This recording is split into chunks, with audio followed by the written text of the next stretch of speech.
I can't hear anything what is going on there. Huh? No sound coming to me. Now, is it coming? Is it coming, Amarjit ma'am, now? Is it coming now to you? Acha, I will call her. Okay, Purvi. Hello? I can't hear anything Now, can you hear from me? your IMPRI room. Now, can you hear? Okay, Purvi, you start. I'll give ma'am. All right. Namaste and greetings. I, Purvi Narayan, researcher at IMPRI. I Impact can't and hear Policy Research anything, Institute. whatever is being spoken in the studio. I guess somebody can guide, ma'am. Can somebody please call her personally? Probably, I'll if the restart. connection is not okay, she can switch off the video and keep only the audio. Like I've done that. Purvi, please continue. We'll connect with ma'am. All right. All right. I'll start from the beginning. Okay. Namaste and greetings. I, Purvi Narayan, researcher at IMPRI, Impact and Policy Research Institute, Prabhav Evam Niti Anusandhan Sansthan, Nai Delhi. Extend my warmest welcome to you all to IMPRI Web Policy Talk. We are gathered today for a panel discussion on employment, livelihoods, and Union Budget 2025-26. As part of IMPRI's 6th annual series of the thematic deliberations and analysis of Union Budget 2025-26. This discussion is organized by the Center for Work and Welfare, CWW, IMPRI Impact and Policy Research Institute, New Delhi, as a part of IMPRI Web Policy Talk series. I welcome all of you to this enlightening deliberation and thank you for tuning into this discussion. Now let me introduce... Nothing is audible to us what you are speaking.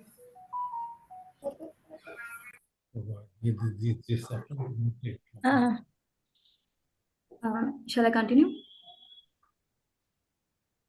Yes. You can send a message to her asking her to switch off the video and try. Okay, I will go.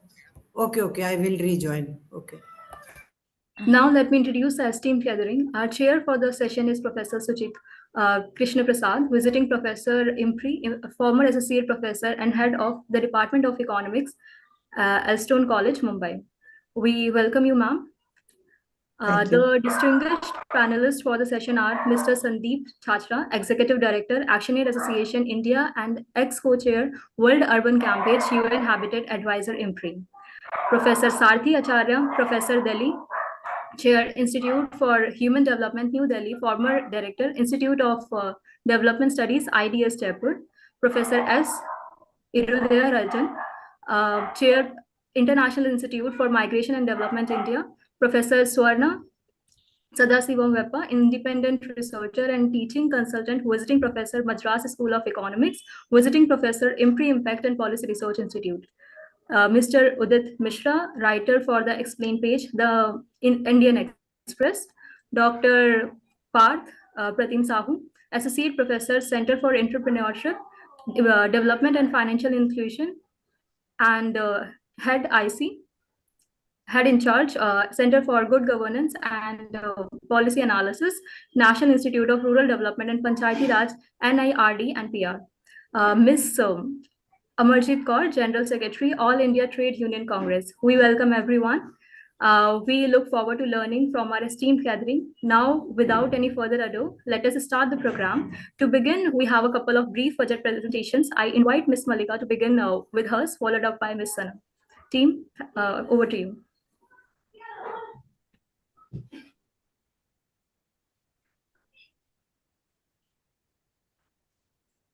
Do we have Ms. Malika in the meet? It's still not audible to me. What is wrong with your side? While the past policies emphasize industrial growth and capital investment, this budget brings a renowned focus on job creation, skill development, and livelihood enhancement to ensure economic prosperity reaches every section of the society. For years, Policies like production link intensive scheme encourage industrial growth but were often criticized for favoring capital intensive sectors. This year, however, the government has taken a decisive step by boosting labor intensive industries such as textile, leather and rural enterprises, which generate higher employment per unit of GDP. Recognizing the importance of agriculture sector in employment generation, the budget introduces Prime Minister Dhan Dhyan Krishi Yojana. This scheme, launched in partnership with states, aimed to uplift 100 up agriculture dialogue districts तो with कुछ low नहीं है, productivity, mike के just benefiting बगल में कुछ 1.7 नहीं है, crore स्टॉप farmers. वीडियो है, Additionally, the म्यूट government है has committed to Atmanirbharta और in कुछ नहीं। pulses through a 6-year mission focused on pulses like tur, urad, and masoor, ensuring हाँ, better एक एरो income for है, farmers and reducing dependence उसको on मैंने imports. On किया। A select major boost for microphone, तो rural कौन सा livelihood करूँ? comes from select speaker, DAY select and RLM microphone. scheme, which seems its allocation increased to 19,000 crore from 50,047 crore last year. This will help to नहीं, create उसमें तो self-employment है ही opportunities for select millions in speaker rural India. Further, to और support speaker artisans and craft people, the audio. PM Vishwakarma Yojana will अब help आप over बोलिए, कोई 61 बोलेगा lakh तो पता लग artisans, जाएगा मुझे including कि women सुन रहा है from कि those नहीं। कुछ नहीं सुन ST, रहा। ST, and OBC वो तो communities, कह to रहे हैं attain meeting streaming live, self-employment I through can't hear. financial and skill development. My participation itself will be a Upgradation of problem. industrial training institutes with the increased allocation of 3,000 crore from 2,094 crore in FY25. The establishment of 5 national centers for excellence and skilling, which will partner with global institutes to equip youth with skills for both Indian and global markets. Customized credit cards for micro enterprises, providing 5 lakh credit limits to small businesses registered on the Udyan portal. A new scheme for the first time entrepreneurs, providing 2 crore term loans for 5 lakh new businesses over the next 5 years with the focus on women, SC, ST and OBC entrepreneurs. Recognizing tourism as a key driver of employment, the government has introduced Mudra loans for homestays, enabling small entrepreneurs to boost tourism in their region. The top 50 tourist destination will be developed in partnership with state with performance-linked incentives to encourage tourism infrastructure and easier e-processing to attract foreign tourists which generate more job in hospitality and transport. No personal income tax payable up to 12 lakhs under this new tax regime. This move is expected to increase household spending and ultimately driving demand and creating more employment opportunities. Lastly, coming to the scheme-wise allocation, so we can see that MD Narega has the highest allocation in 2025-26 at rupees 86,000 crore. This amount is same in the revised estimates for 2024 and 25. The allocation of the PM Kisan is at rupees 63,500 is also unchanged. So together the rural and urban Pradhan Mantri Awas Yojana have allocation of 78,126 crore in 25 and 26 with an increase of 64% over the estimate or revised estimate of 2024 and 25. So in 2024 and 25 the expenditure for the scheme is expected to be lower by 44% as compared to the budget estimate. With this uh, with these initiatives, we aim to move towards a future where jobs are abundant, livelihood are secure, and our workforce is empowered with the skill necessary to make India a global economic leader. Thank you.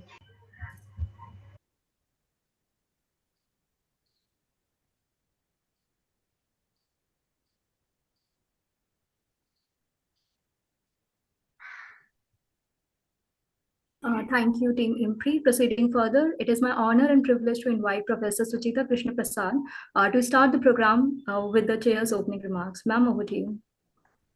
Yeah, thank you so much, Purvi. And am I audible? Yes. You are. I'm able to hear. Okay, so this brief but very detailed presentation right now makes my job easy. And we have a battery of experts and very experienced people here. So I'll not take much time, but let me just point out that the big budget speech this year began with a list of dreams, such as zero poverty, 100% good quality school education, access to high quality, affordable, and comprehensive health care, 100% skilled labor with meaningful employment. 70% women in economic activities. I think that refers to the female labor force participation, perhaps. And the farmers of our country becoming the food baskets of the world. So these are lofty ideals, and this was all it's supposed to be in support of four quadrants: Garib, Yuva, Annadata, and Nari. And so these are the groups whose livelihoods matter to the policymakers, so it seems. And the budget mentions three engines, namely agriculture, MSME, and investment. Though I don't think investment is a separate section, a separate sector, but I must continue to just repeat what is there in the budget. Whereas agriculture and MSME are certainly sectors, investment will not be a sector unless you say financial sector or something. But anyway, it doesn't matter. So these three engines have been identified to push the economy towards a higher growth rate and hopefully help us to move out of the middle income trap, which India may find herself trapped in too, according to many economists, observers, as well as international organizations. The global scenario right now is certainly not most suitable to achieve the above goals. Wars have depleted much energy and resources and have also contributed to stirring the climate wrath further. And amidst this turmoil, there are announcements of higher tariffs in a hasty effort to re energize pale economies. The economic survey also, of course, mentions these uncertainties and which surround the entire global economy right now. And as the clouds of trade war begin to gather, there will be more challenges on the way, and many of them will be beyond the scope of an annual budget. But it would be useful to investigate how this budget, announced after the third consecutive victory of the current ruling party, looks at the areas that affect the livelihood of the largest number of people in a country on the planet. And to do this, we have a team of experts with rich expertise in various fields like academics, journalism, and activism. So, with those brief remarks, may I request Professor Satyacharya uh, to bring out the overall job creation potential of this budget. So, Professor Satyacharya. Thank you. I hope I am visible and audible. Very much, sir. Okay, so I have a PowerPoint presentation okay. WFTP तो ऐसे ही PDF देना है ना? See that again? Yeah, in the meantime, I request that we have 8 minutes per person. So let's stick to that thing and Yeah. as much Okay. as possible, we Next one, go back please. to the budget. Yeah, that's right. Next one, please. Continue, sir. Yeah. Yeah. So we start with, let's say, key features of the budget which have implications on employment and livelihoods. The first one is district targeting in agriculture for 100 districts. Pulses are important there. And it's also overall high-yielding variety seeds, improved variety seeds, vegetables and fruits, fish, the increased amounts under the Kisan Credit, etc. So these are the key things. Now, if you start agriculture, frankly speaking, we wrote something on agriculture in 2021. When you start with agriculture, begin these programs, it takes up to 5 years to have a transition. It takes up to 5 years to have a transition. So if we start targeting districts, we have to get the administrative system in place. We've got to address the farmers, which takes its own time. It takes farmers to switch from, let's say, non-pulse crops to pulse crops, which itself is a process because the land is not ready for it. It has to be made ready. It takes up to 2 years with my experience with agricultural scientists. Research and development yields results from anywhere 2 years to 5 years. So what I'm wanting to put across is that this is a good venture, but it is a long-term venture. And in this context, I need to say that a budget is really a part of a fiscal policy statement for that particular year. It's not a panacea for everything. It needs to be complemented with a monetary policy, with a long-term policy on, let's say, industries, long-term policy on energy, a long-term policy on research and development, etc., etc. So if one is wanting to, let's say, believe that a budget like in the 1950s, 60s, and 70s is going to be an answer to all questions, it's not. It's an annual split of a long-term vision on the fiscal components only. For example, if you take the monetary policy right now, the interest rates are too high. So in point number 2, for instance, point number 2 and 3, SMEs, industry, they can't borrow at this rate.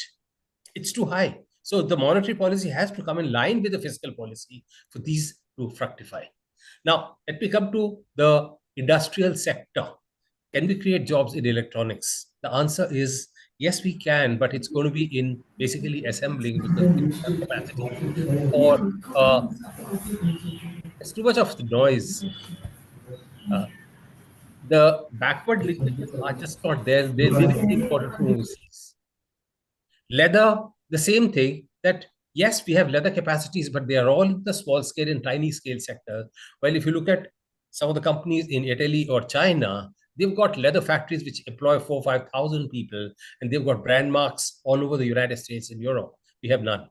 So we need to develop these capacities, which will take up to 3-4 years again. For the same thing I can say for toys and for garments, that in garments also, I mean, despite our emphasis on garments for quite some time, we still have this sector in the tiny and small scale.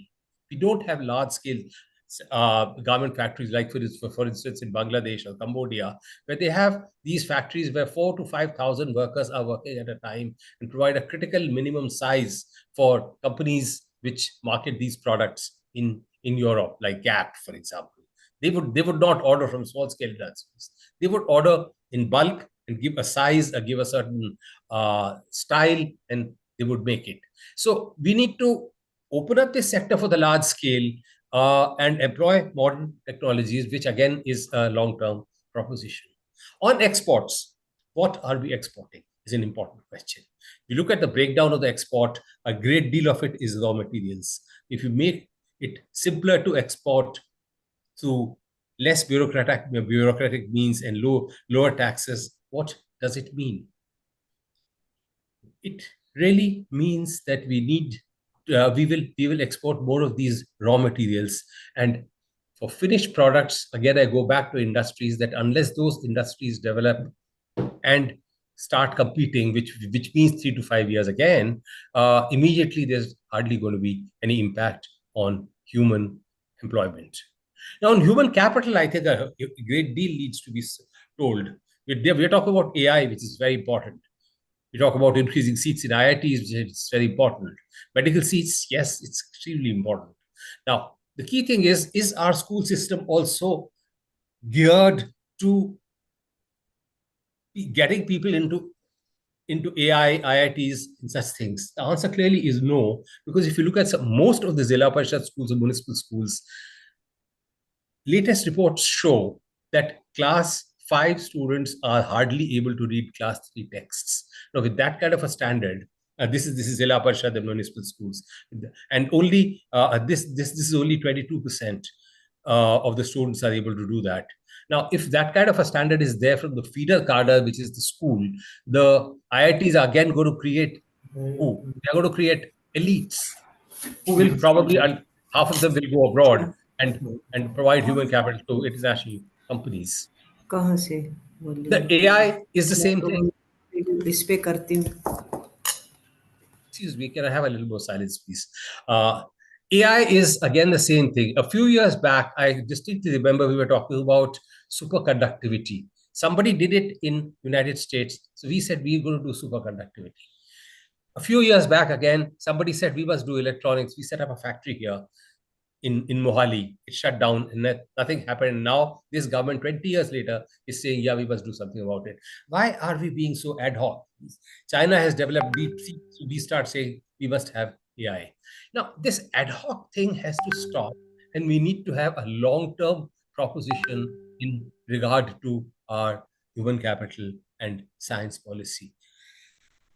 For instance, let's look at China, Korea, etc. They have long-term policies. It's product development, not aping. not copying others. They've developed it, so we must develop it. No, that's not the thing. I recently heard Venkataraman in Mysore, and he's a Nobel Prize winner from Oxford University. What he said is Indian research is good, but Indian research is never original. If somebody else has done something elsewhere, we will have an incremental component to it. But this has to stop.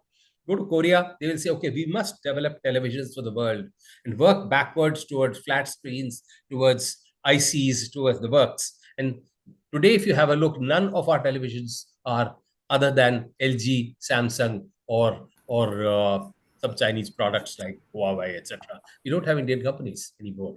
So it's important that we look at our human capital far more seriously. Finally, we talk about nuclear energy. Now, this nuclear energy is something which will take up to 10 years. They themselves have said it, not created. And a typical nuclear plant will have a few thousand people employed over 10 years. So as far as this budget is concerned, I personally feel that in the short term, only the apprentice scheme and the Trump portal for gig workers is going to be meaningful. The others are long-term propositions, and as a fiscal policy, it's going to aid that. Next, please. Next slide, please. Now, if you have a look at this casual laborers, you can clearly see these are very flat, and these don't change from one year to another. Next, please. Next. If you look at this, this is very important.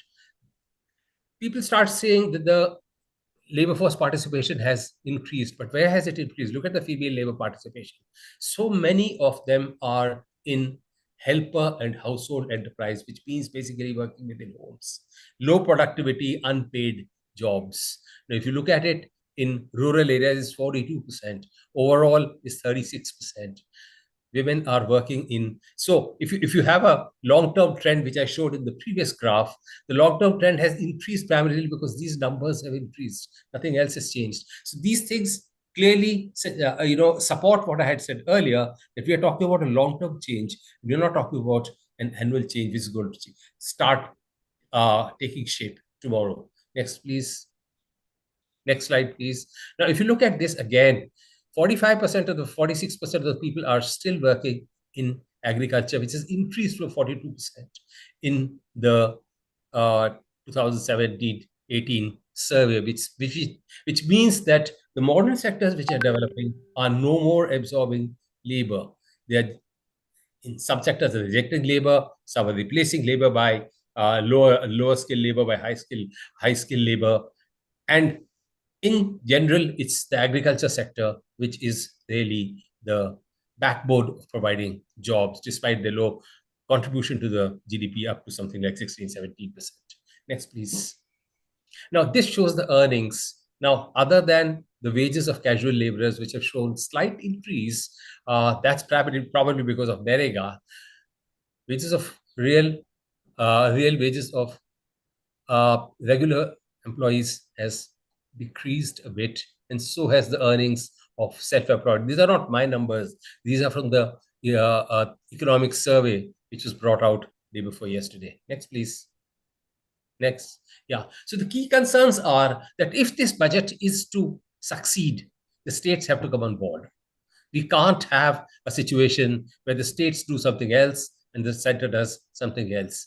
Can we have some kind of a basic understanding between the states and the center, say on human capital, that a minimum of 6% will be spent on education in every state, as per the Kothari Commission and later commissions, and as per the 2020 new human capital policy?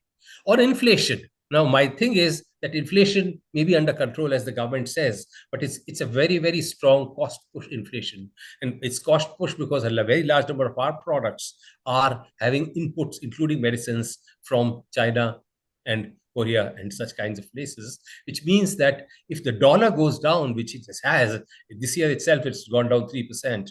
So 3% inflation will automatically show up extra in addition to what happens locally.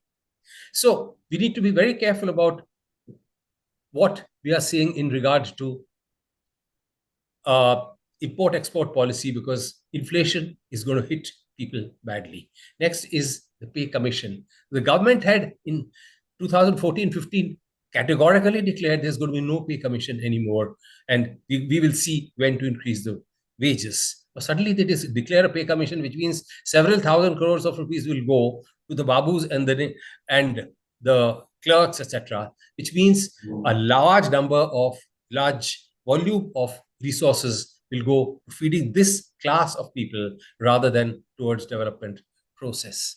Now, the fifth I have already talked about. Fourth I have already talked about, that we need to have an integrated policy of monetary policy, fiscal policy, industrial policy, etc.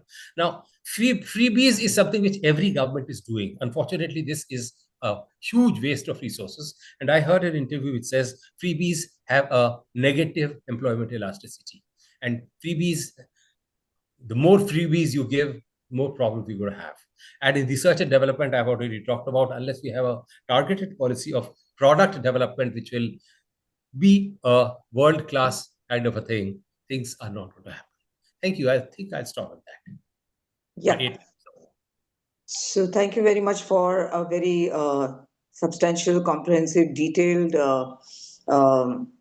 account of where the economy is, what's happening to the livelihoods right now, and how the budget, unless and until the budgetary policy is, brings out a good interface and weaving between various other policies that might affect the livelihood, not much is going to be, is likely to be achieved. And of course, you also spoke about the time horizon, which goes beyond the 1 year time, which the budget is.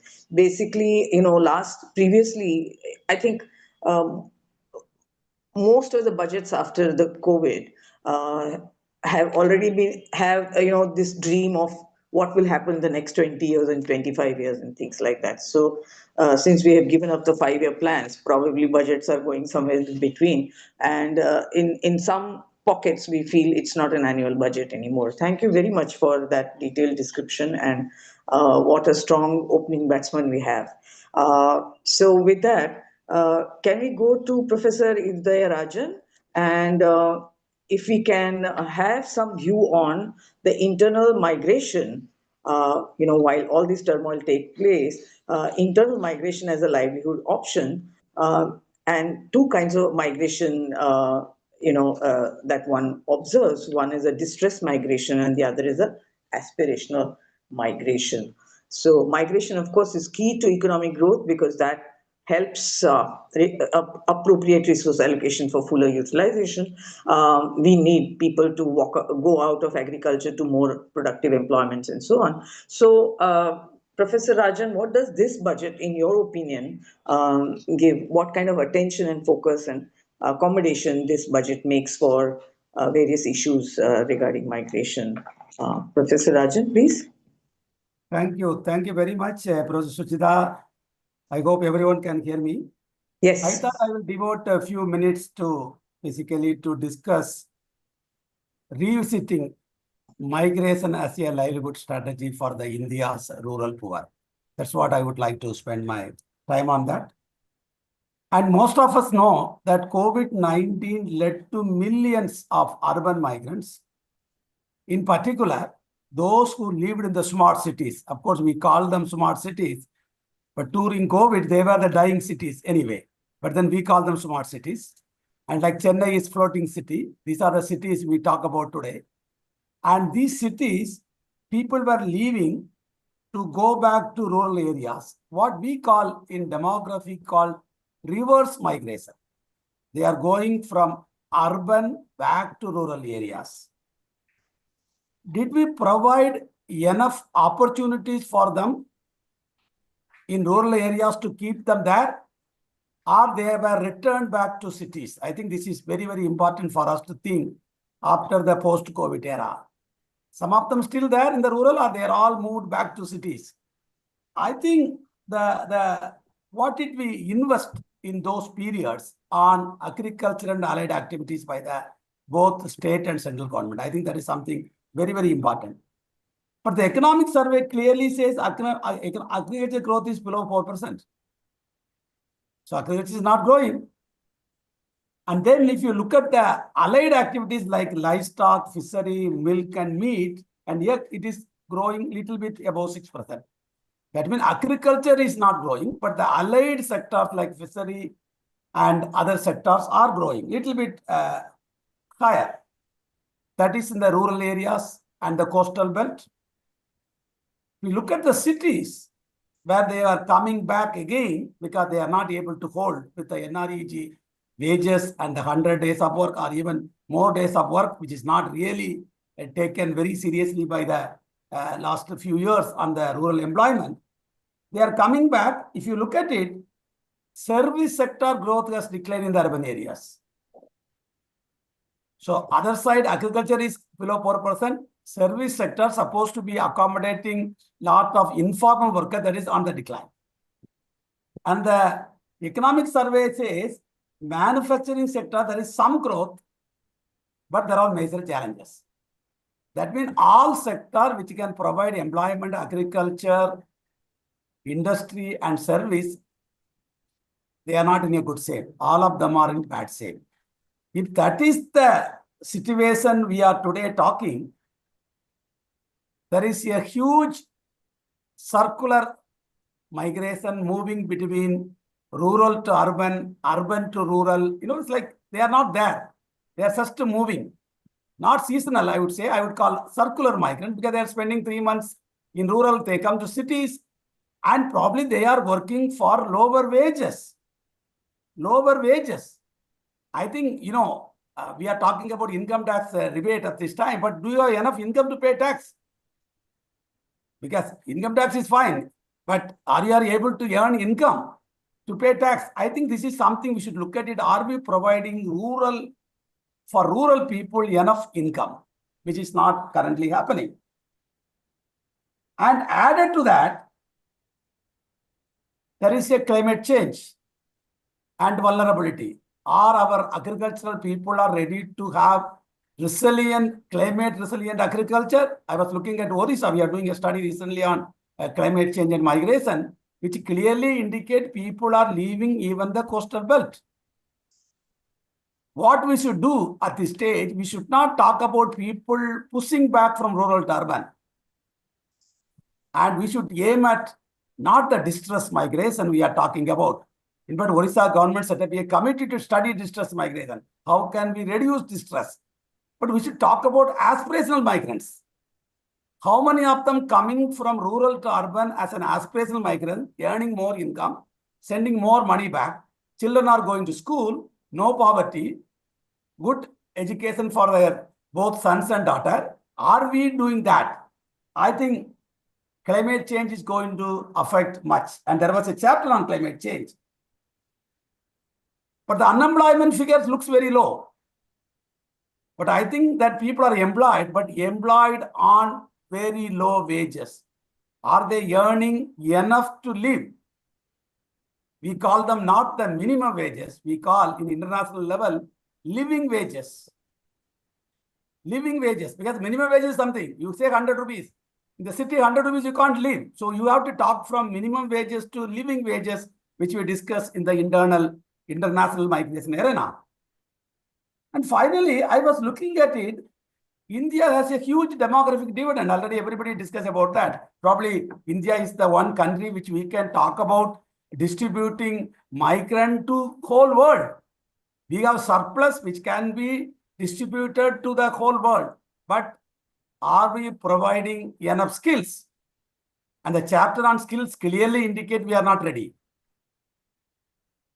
Demographic dividend is actually we are not able to utilize properly because of the low skills, though we have the Ministry of Skills. They are talking about skill, additional skills, reskilling.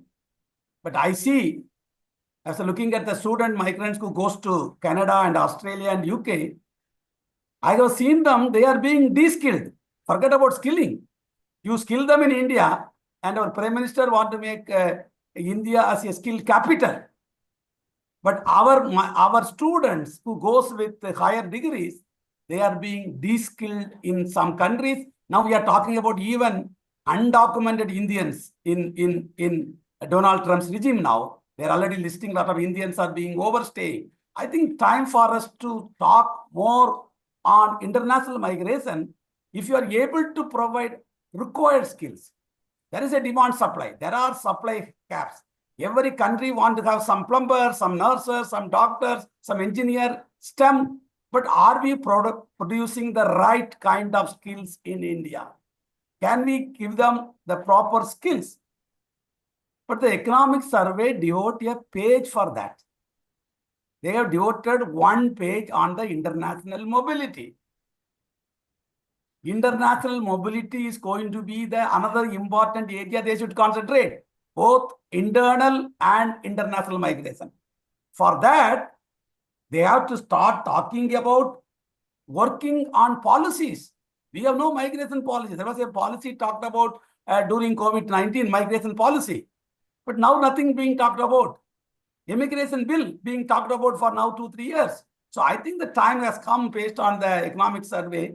We should talk seriously on migration policies to promote both internal and international migration, and not some of the states talking about don't come to our states, reserving jobs for the local. I think this should be debated so that we all have a decent jobs and decent livelihood in the coming days. Thank you very much. Thank you very much. Yeah, thank you for that focus on rural areas and migration.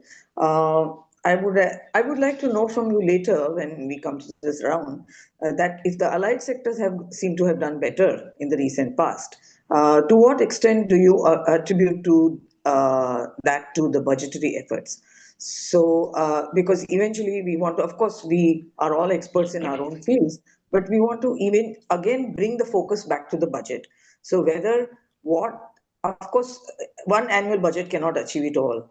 But if there has been a consistent effort in one direction, say agro-based industries or allied industries, over the budgets in the past and even in now, we have some efforts on pulses being done right now and Makhana board and so on.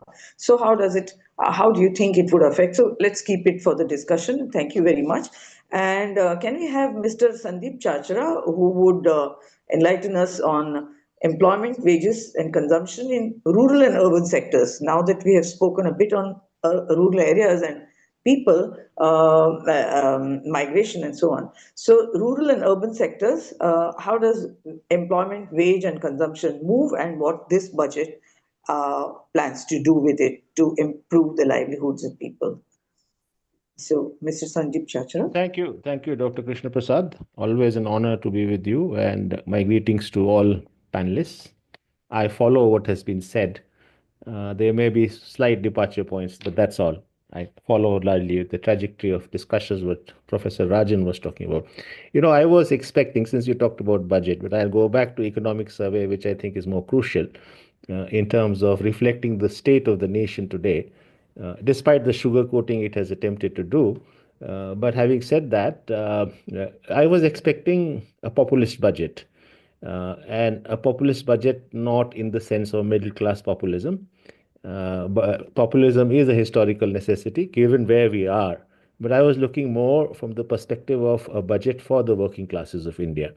So that's where I want to sort of contextualize my interventions. And I know Ms. Amarjit Kaur will talk about it.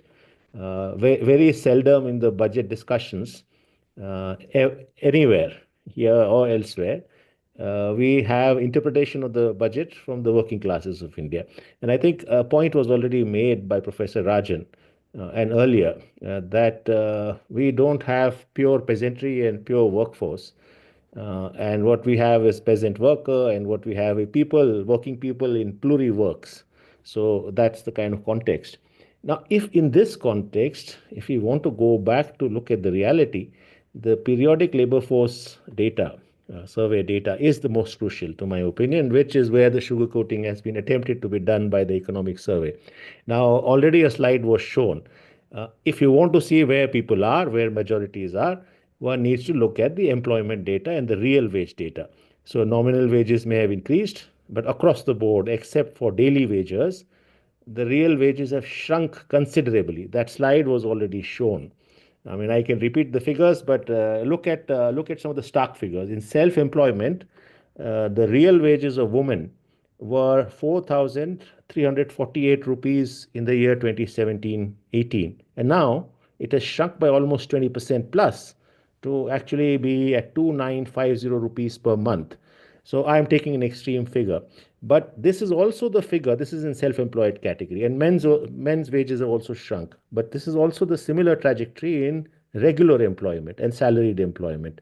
Of course, shrunk in both. The only exception being the wages in daily wage. Now, daily wage excludes public sector or what is called government programs, the public programs, not public sector, but the public programs. But they have marginally increased. The real wages have increased, but they remain still at precarious levels. The real wages for women per day is 159 rupees per day. So in terms of what she can do, and for men it's about 242. So somebody was talking about decent wages, it's a far cry. So in a situation we have this. Now, if you look at wage differentials between men and women, the wage differentials have also increased over this period. We're talking of a 7-8 year period, right?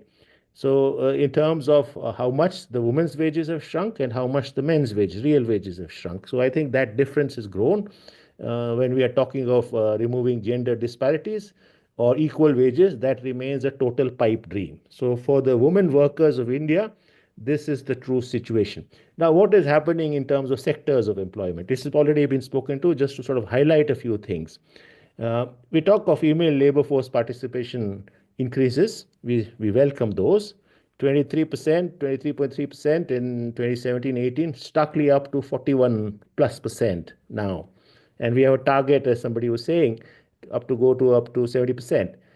But at what levels and under what conditions you can purely see. But also, Dr. Krishnaprasad, to explain to you that this increase in female labor force participation seems to be coming on two or three major trajectories. First, you find refuge in agriculture. Agriculture isn't growing, we just heard. So obviously at that levels of precarity, you find refuge there. Secondly, the unpaid category, unpaid worker category, unpaid work category has been counted. There's a micro survey done in 4 states, a few districts of 4 states in November of 2024 by the government of India, which tells us that yes, women may have benefited from some of the schemes of self-enterprise, which are being talked of in the scheme sections. One can sort of look at it, the credit programs and so on and so forth. But a large chunk of it probably has come from better counting unpaid work under extremely precarious conditions of work. So yes, we should celebrate increase in workforce participation, but one needs to do it cautiously and carefully under what circumstances, under what precarities, and under what compulsions. Because it's not as if the men's wages have increased. So one is forced to do work at extreme high levels of precarity. So the data on consumption, I mean, we've talked of savings elsewhere. So domestic savings are at a historic low, at a 40-year low. So people have used their savings, and this, of course, goes to more those who can save. But if you look at consumption data, there has been a year-on-year somewhat growth in the consumption data. Yeah, small. But at the levels of consumption that there are, 4,000 rupees in rural areas, 6,000 rupees in urban areas, one cannot really celebrate consumption as a panacea that celebrate that data significantly. Now, I also want to sort of come back to the promise of the government to say that they would be, and I mean, economic survey last year said that we'll need to create roughly 80 lakh jobs per year, 78.5 lakh jobs per year, going up to 2030, year on year. It is not happening, and that data on employment, Professor Indira Rajan spoke to. That data on employment, the fall in sort of unemployment figures, marginal, but there is largely on account of people having had to take up work under extreme precarities, the working people of India. The headline of this budget was the middle classes. I think that's the only thing that this budget offered largely. Capex has been decreased. The other mantra government has been giving was that Capex will create employment. Capex will create infrastructure.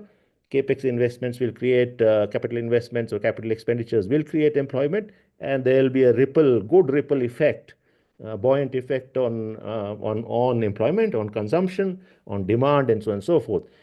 Allocation of capex last year, 11.1 lakh crores, 11 lakh crores, celebrated, highly touted as a panacea, wasn't spent in the last 9 months. There are several reasons down what states did, what sectors the capex was spent on, what sectors the capex did not take off at all, and whole range of implementation challenges. This year, the capex allocation has also been reduced by 1 lakh crores. The same amount of money which may be given as a relief, tax relief, 1 lakh crores. Now, a lot is being spoken about the tax relief given to the middle and the lower middle classes. There are two things there. One, it comes with a scant assumption that all of this money out in the market, by the way of relief, tax relief, will be consumed. It would not be.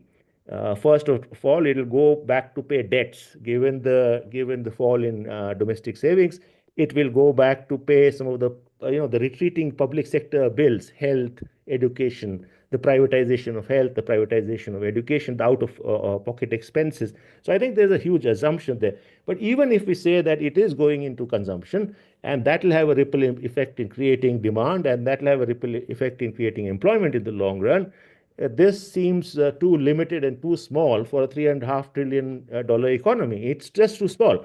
And the other thing is, who benefits from this relief? You can do the numbers of taxpayers. That mathematics is out there in the public domain. But a maximum 3 to 4 crore people in a population size of 120 crore people would have some benefit of some money.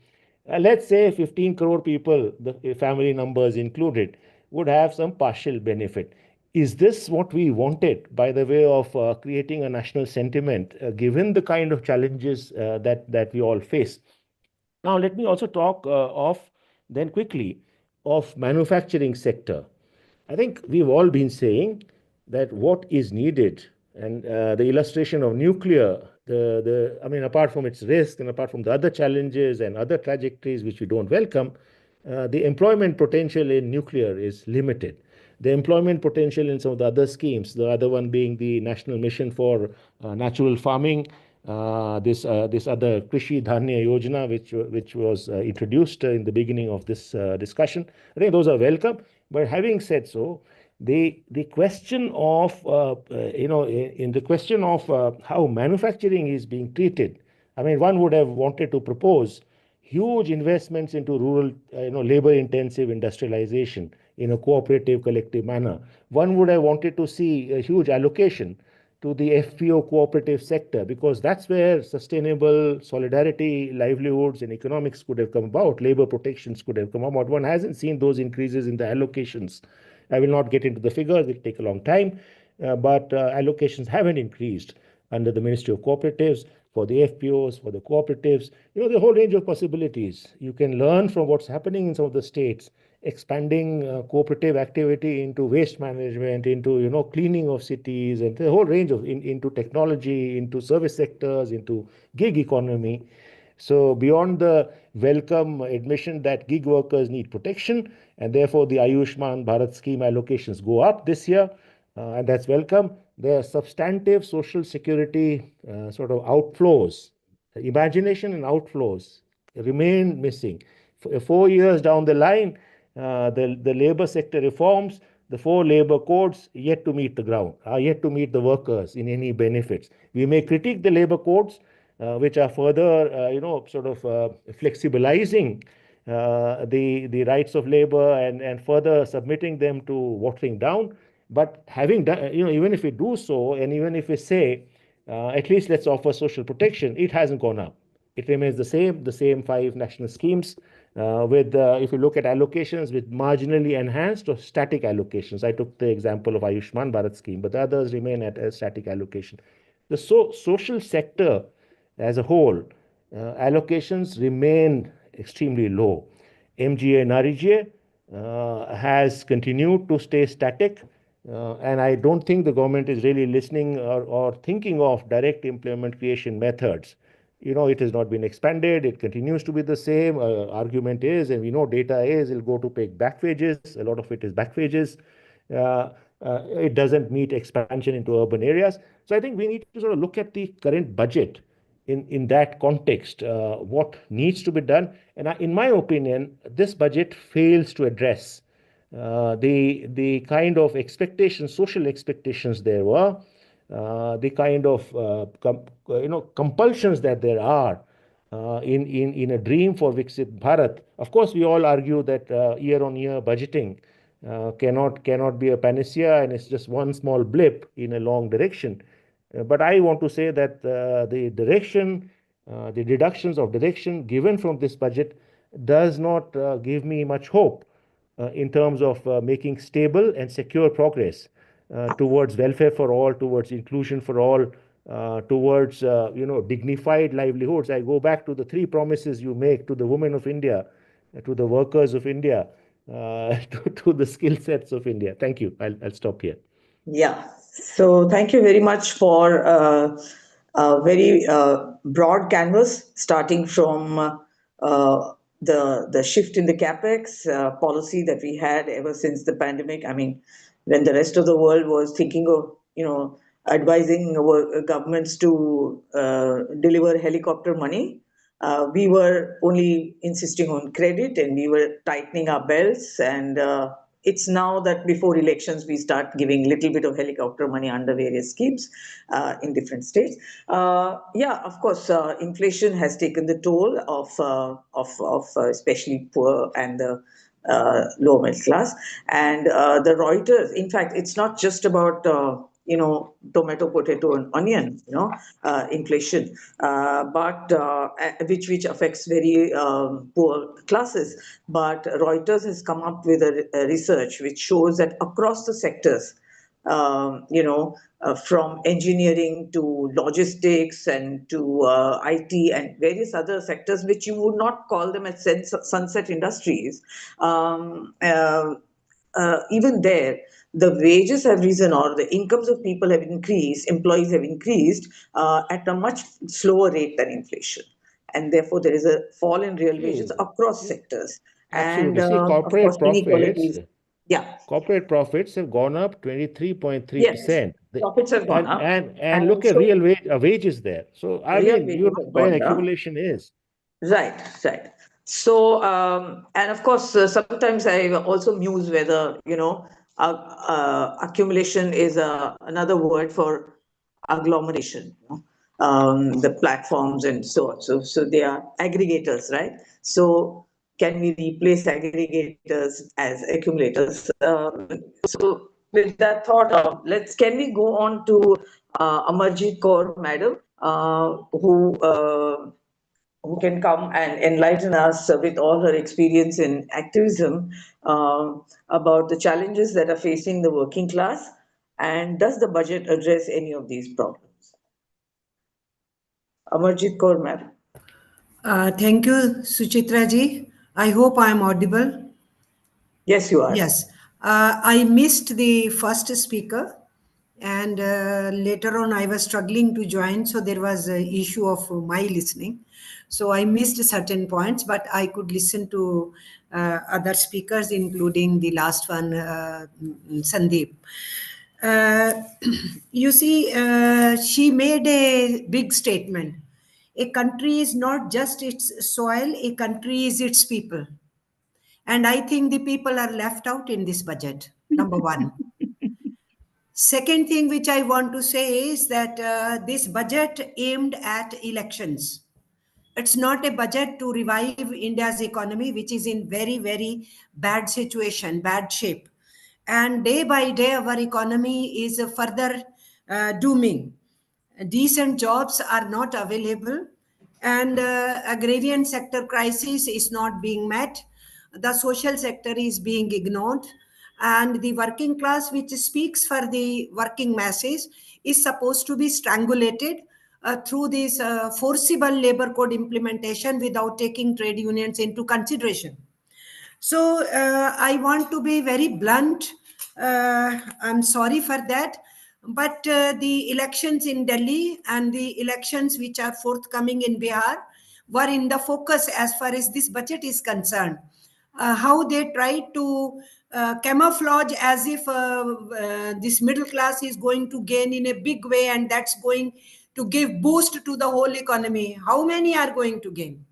Not even 2 crore. For last 2 days, the debates are going on now. Not even 2 crore. And we are talking of 57 crore workforce in India. Out of that 57 crore workforce in India, 93% are in informal economy. And informal economy, mainly they are self-employed, piece rate workers, then those in agrarian sector, and those with MSMEs. They are the large workforce, rural and in urban area. We were looking forward that there should be urban employment guarantee scheme like rural employment guarantee scheme. But even Manrega has been ignored, as told by the previous speakers. The issue of wages is a serious issue for us. And this minimum wages issue is not addressed.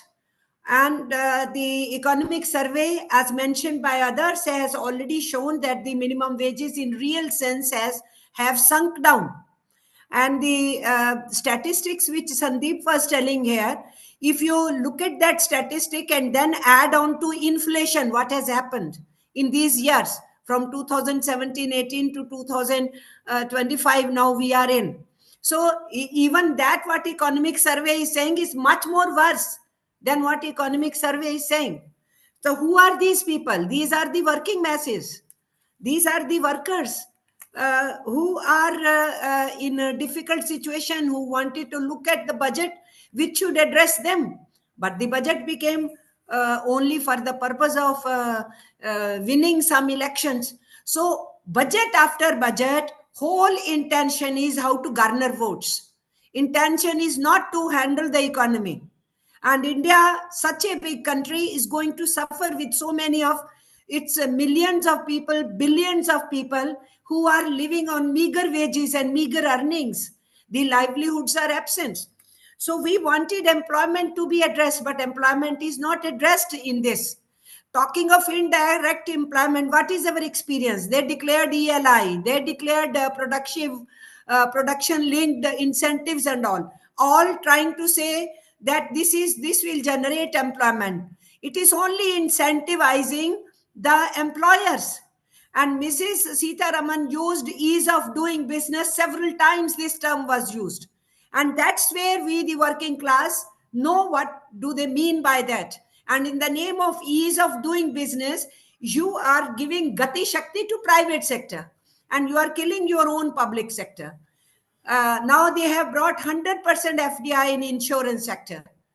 It's not only the employees who are supposed to suffer, no. It's the people who are going to suffer. Those who are benefiting from the insurance companies, the public sector companies, in various services which they get, and the life insurance, which is really a lifeline for many of crores of our people who get involved into it. And the money in this public sector is always handy for the government to run its own social schemes. All these social schemes are done through banks and through insurance sector. The banks are under attack, and now 100% FDI in insurance also. That's what they are going to do.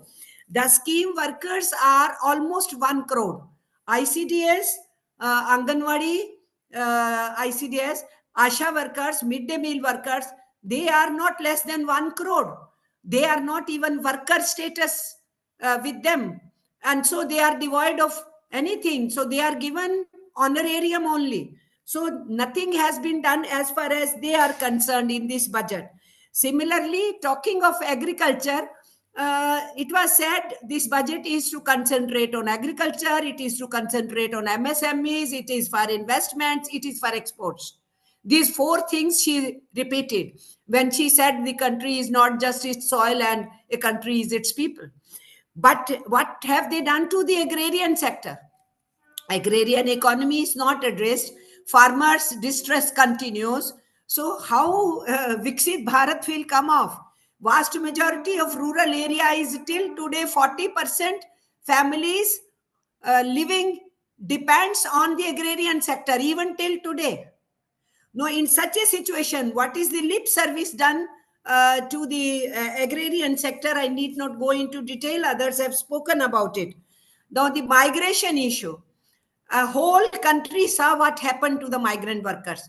And I want to tell you that within the state, migration is maximum. And then migration intrastate. So intrastate migration within the state out of total migrant population, which is almost 40 crore in the informal economy.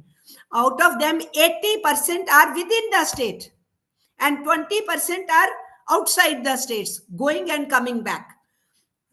We had demanded policy on migration during Corona period, and the government promised that they will bring a policy on migration to deal with the migration within the country and to deal with the migration internationally. Our workers suffer everywhere, and now and then we keep listening to the news what happens to them. And the Indian government or our embassies, they don't even are sympathetic to the problems when they face very severe situations. And the families run pillar to post, and then they contact the trade unions also.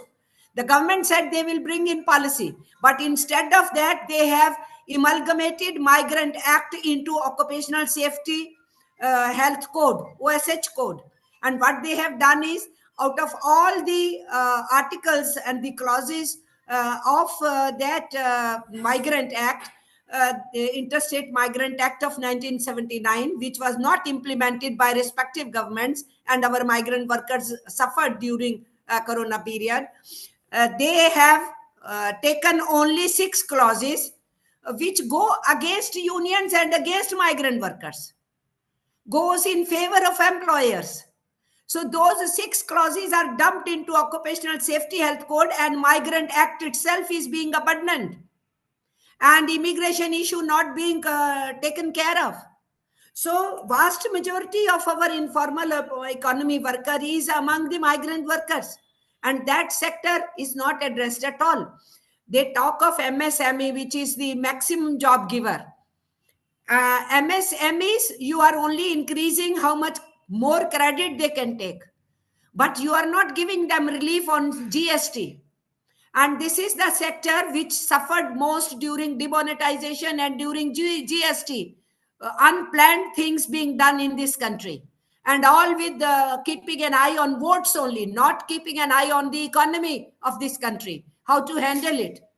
So in that also, we have been demanding there has to be a policy. We are saying these labor codes are in the name of ease of doing business. They are anti-workers. Workers were never consulted. Indian Labour Conference was never held, and you want to impose it even without talking to those who are the stakeholders, the major stakeholders. We didn't say that employers should not be consulted. Employers and employees together in Indian Labour Conference along with the government are supposed to sit together for any changes in labor laws. So you bring labor laws forcibly and impose on it, and then you think that we should hum dugdugi bajaye ki aapne bahut acha budget de diya. It's not so. It is not true. It is anti-workers budget, I should say it in a straightaway manner. So MSMEs have been shabbily treated, and the corporates will further gain out of this kind of a budget. And these indirect linked schemes will not generate jobs. Already, if you look at the government's own report, what has happened to ELI, which was announced in June month? What has happened to that? How much they succeeded? They rather depressed the wages. The workers who were earning 40,000, 45,000, you are incentivize them, the employers to give them only 15,000 rupees. All those schemes are actually failing. So these kind of indirect job creation cannot work in this country. So I go by the panelists who are saying that the budget has overlooked all these things, and all social sector spending is actually in real term reduced. You look at education budget, you look at health budget, you look at sanitation budget, you look at water budget, clean drinking water, or you look at poor housing budget. As much budget was given, 50%, 60% or 40% was spent, and now this time all that money was still there lying. And this time you are giving sanction of the budget even less than what was announced last time, or what was even spent in some cases. So social sector spending has been shabbily treated in this budget also. So looking at those whole things, also, as I told you about labor codes, I also want to say, she said we have decriminalized 180 laws. We know what the decriminalization means. You have stopped inspection, and our workers are dying everywhere. In occupational safety health situations, every day there is a news of workers dying. The whatever the safety is in place is not in the place. It is there on the papers. And then at that situation, the government is not at all worried about the safety of our workers, and inspection system has been abandoned, and inspection system will be finally done away with. Strikes will be done away with. The negotiations,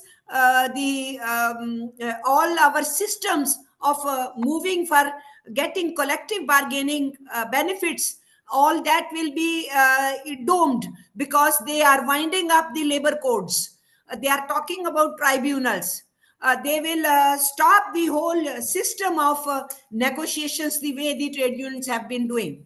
So decriminalization is actually in the sense how to gag the trade unions. So from the working class point of view, we think the budget has done a lots of damage to Indian economy as such, because vast majority of population, the labor force, their families, if you include it, it's more than 100 crore.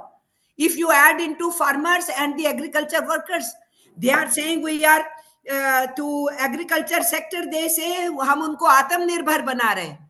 कहां से आप आत्मनिर्भर बना रहे हैं? Rural India तो अभी भी तरस रहा है, क्राइसिस में है, डिफिकल्टी में है. What has been given by this budget to them? It's not there. So I think with these things, I would like to stop here now, so that if there is a second round, I will be able to come.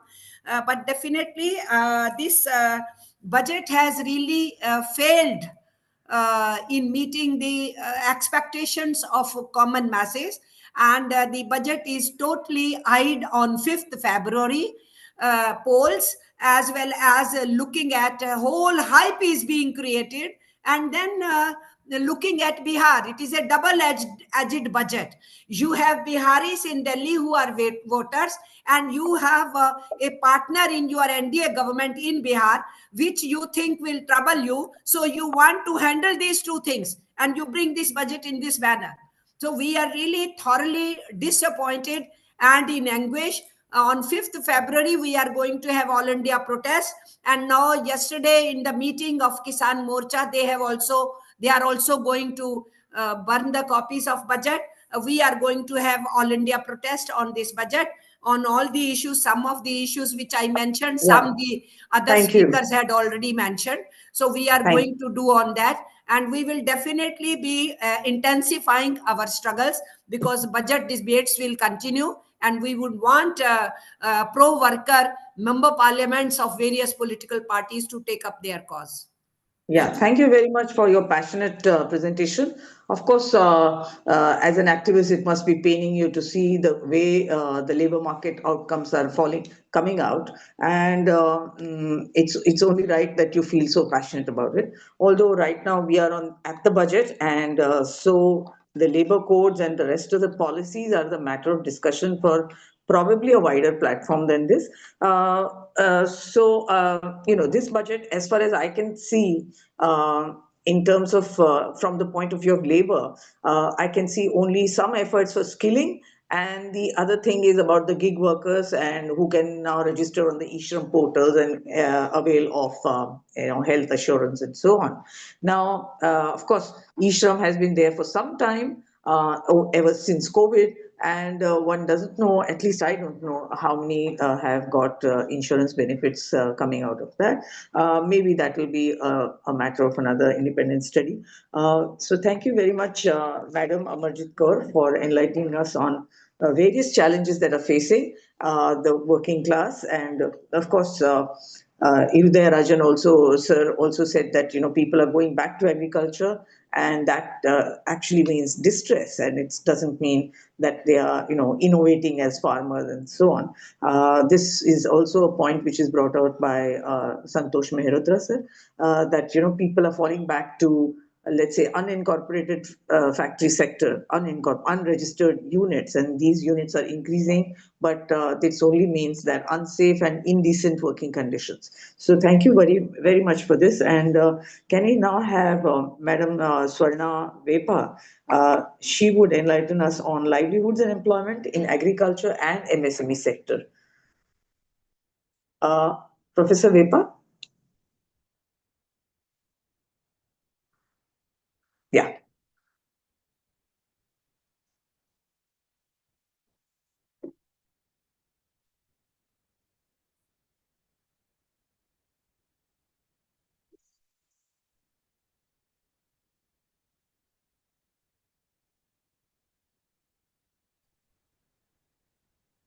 Hello, can you hear me? Yeah. Okay. So I want to start with a look at the macroeconomic issues in India.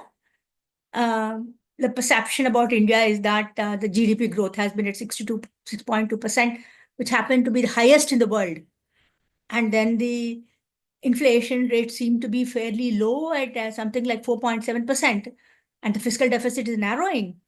And then, we also talk about India occupying the fourth position in the as highest with highest GDP in the world.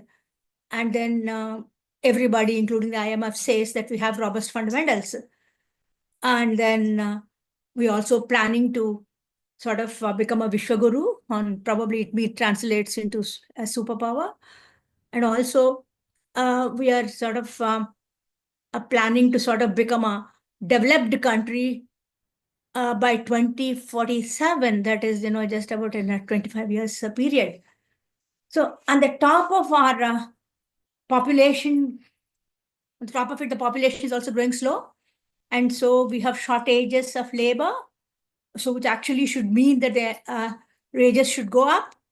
And there are peak season agricultural manual labor shortages. And now everything seems to be rosy. And the question is, why are we worried about it today, despite all the good things that are supposed to be happening? See, there are a couple of reasons why it is happening.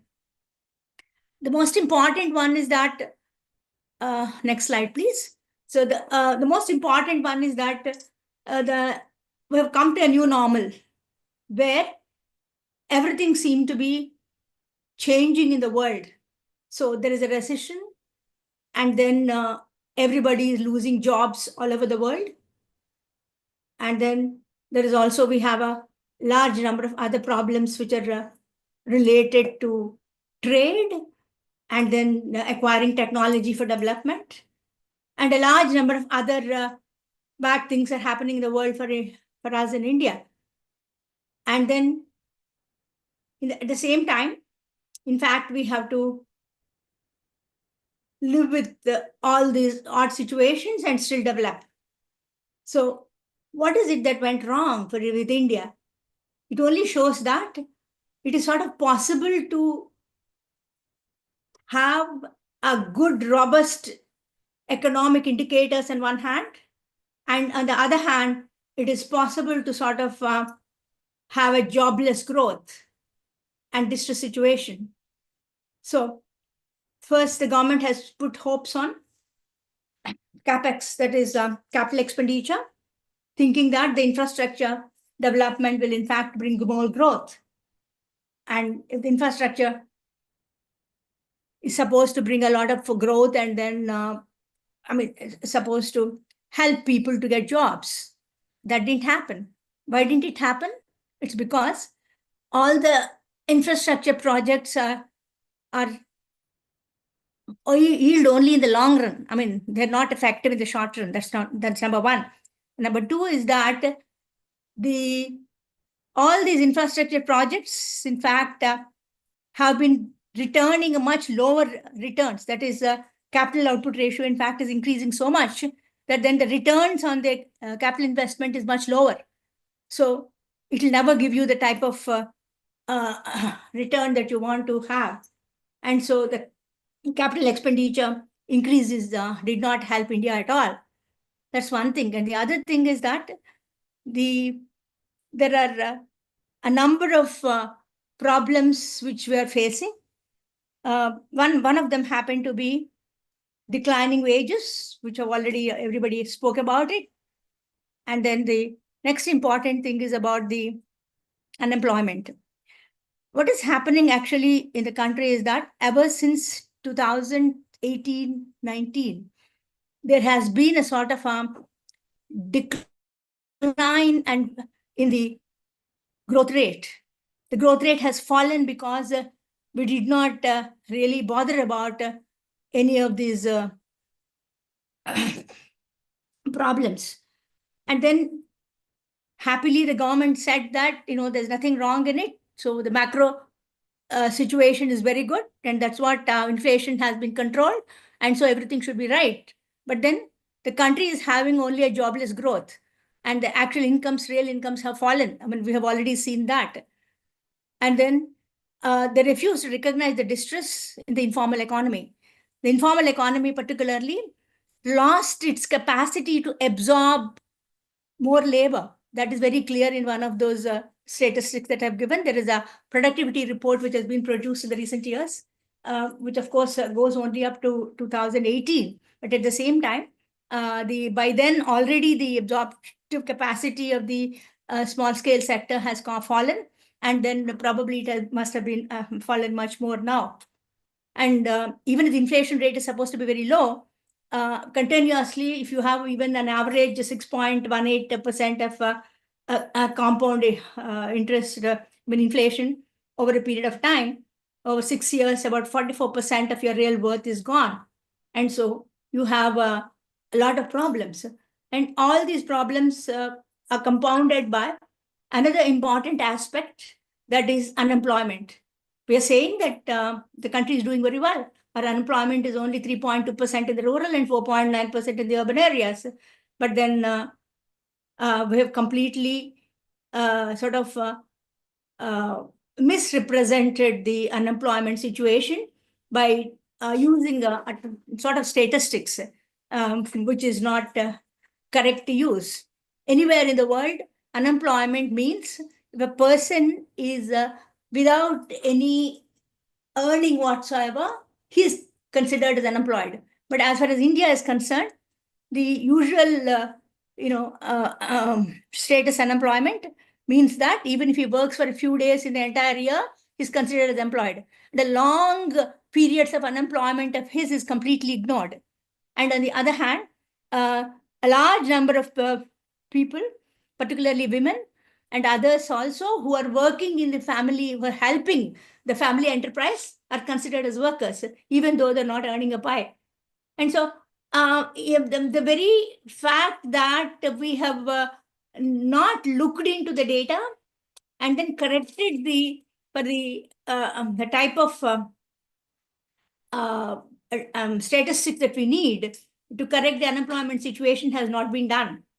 And again, if you look at the NSS data, we also see that 85% of the rural population and 55% of the urban population get less than 6,000. And of course, everybody talked about the falling rural wages, and also urban wages have increased, but they've increased very little. So on the whole, there's a decline in the wages, actual decline, and even in nominal terms, sometimes, particularly in the rural areas. And in general, there has been a sort of a fall in the real wages. So obviously, there is a distress situation, and nothing much is happening there.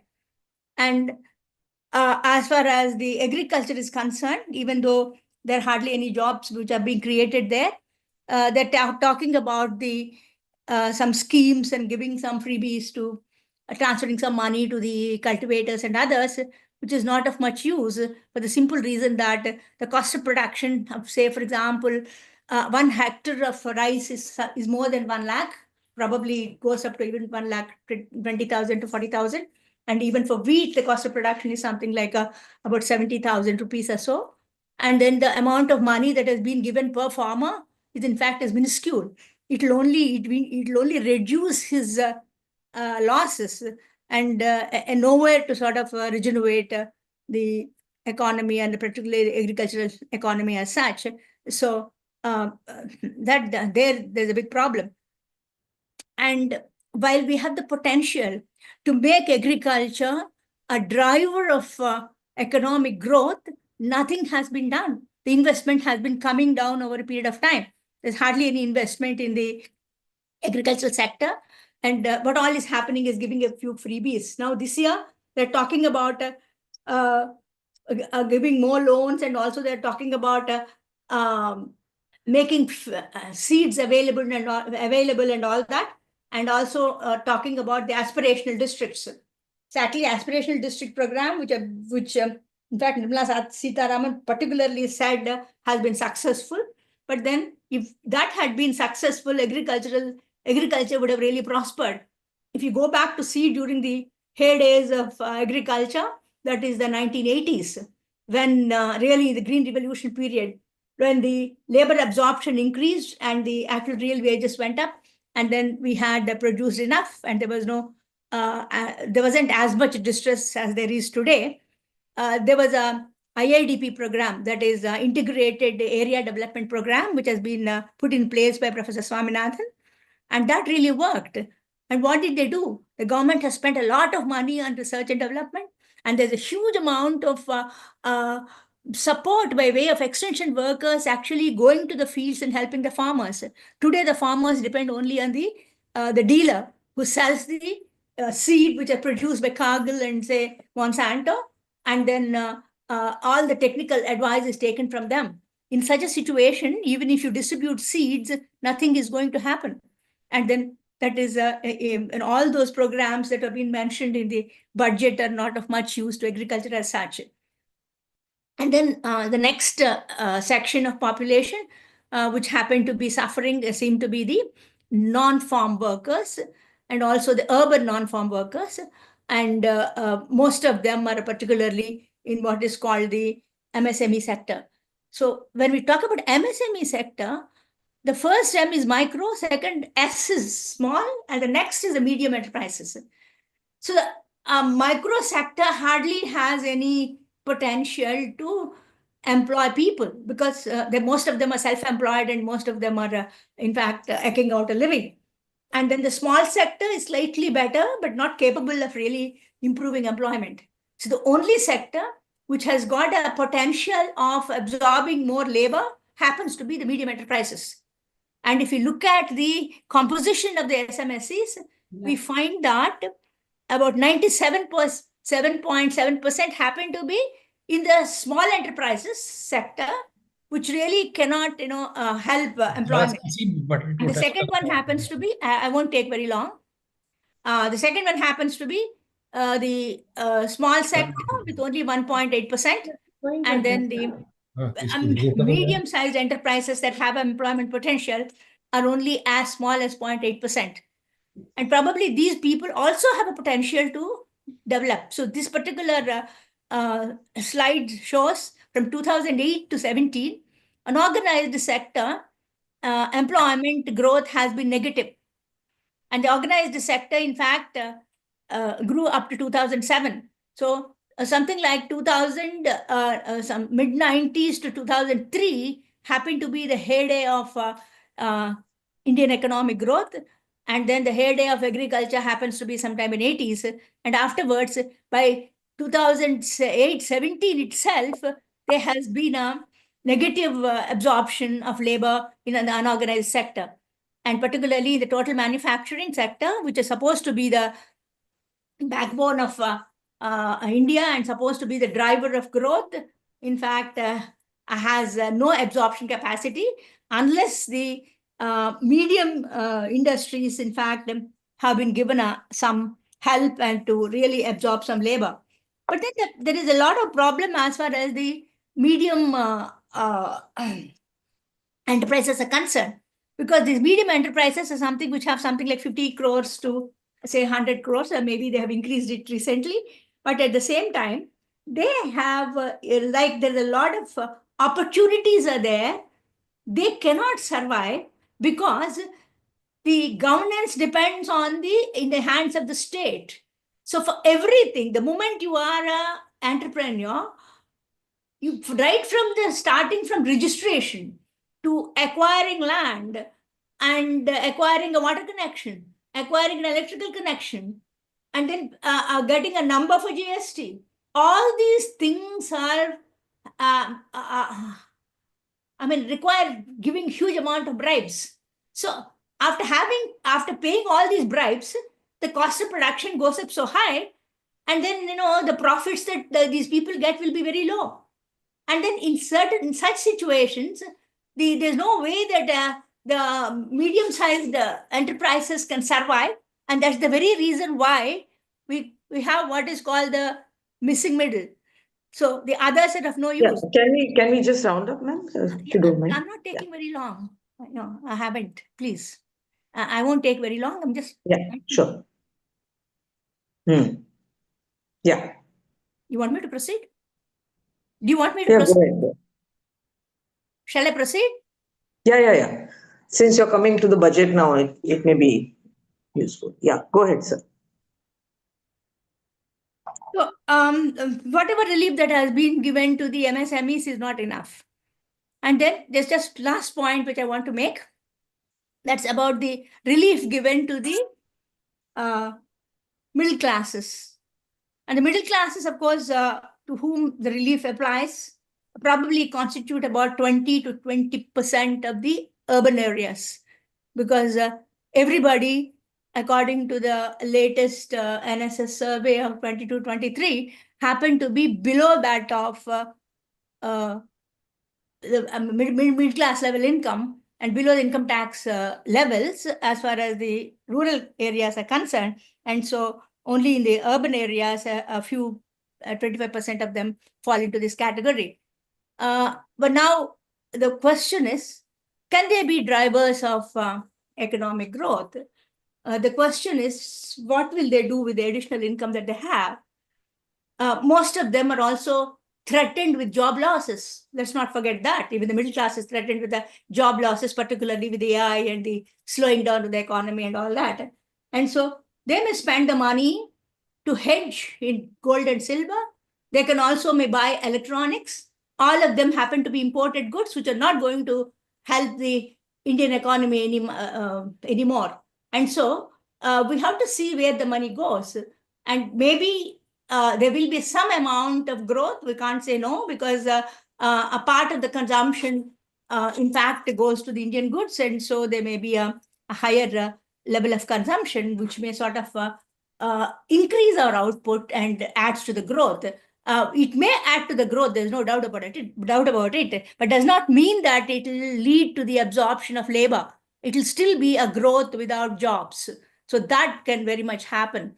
And then just last point, which I want to make, is that the problem is there is a lot of potential in agriculture, and particularly to create jobs, not only in the rural areas, but also in the urban areas.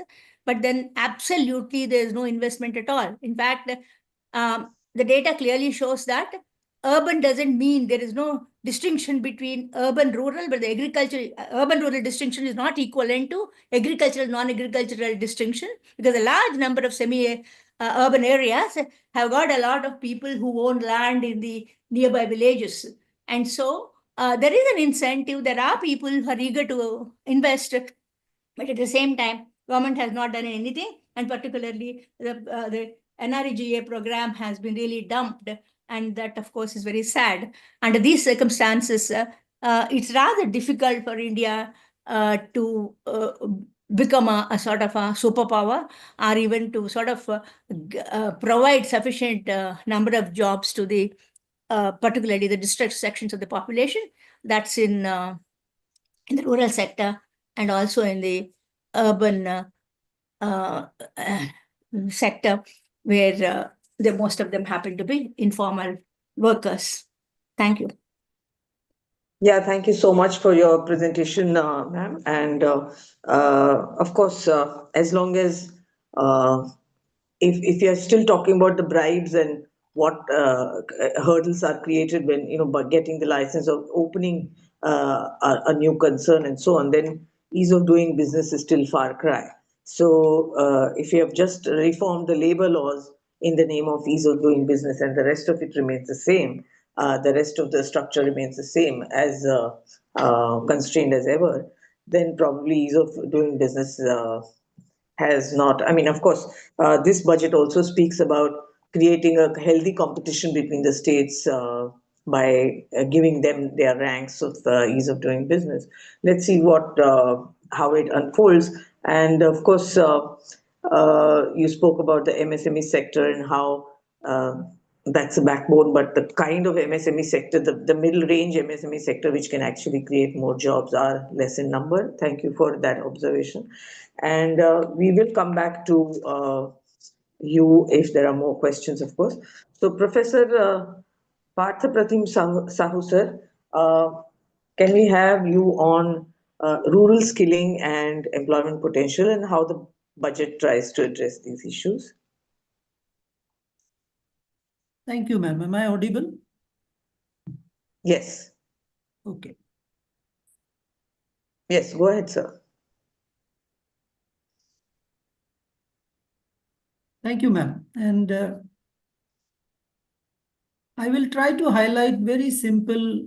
I may sound like very generic, but my first point will be, if I read a budget, one budget, and try to make an assessment of its likely impact on two critical aspects, that is employment generation and livelihood, then that will be, I would say, will not be a holistic, or that will be a long drawn conclusion or a long pipe dream. So when we talk about these two critical issues, employment and livelihood, maybe we should take a longer perspective of, I would take 2-3 last budget, try to connect with this budget, and maybe then I will say that employment is increasing, employment is decreasing, or livelihood is improving and all that.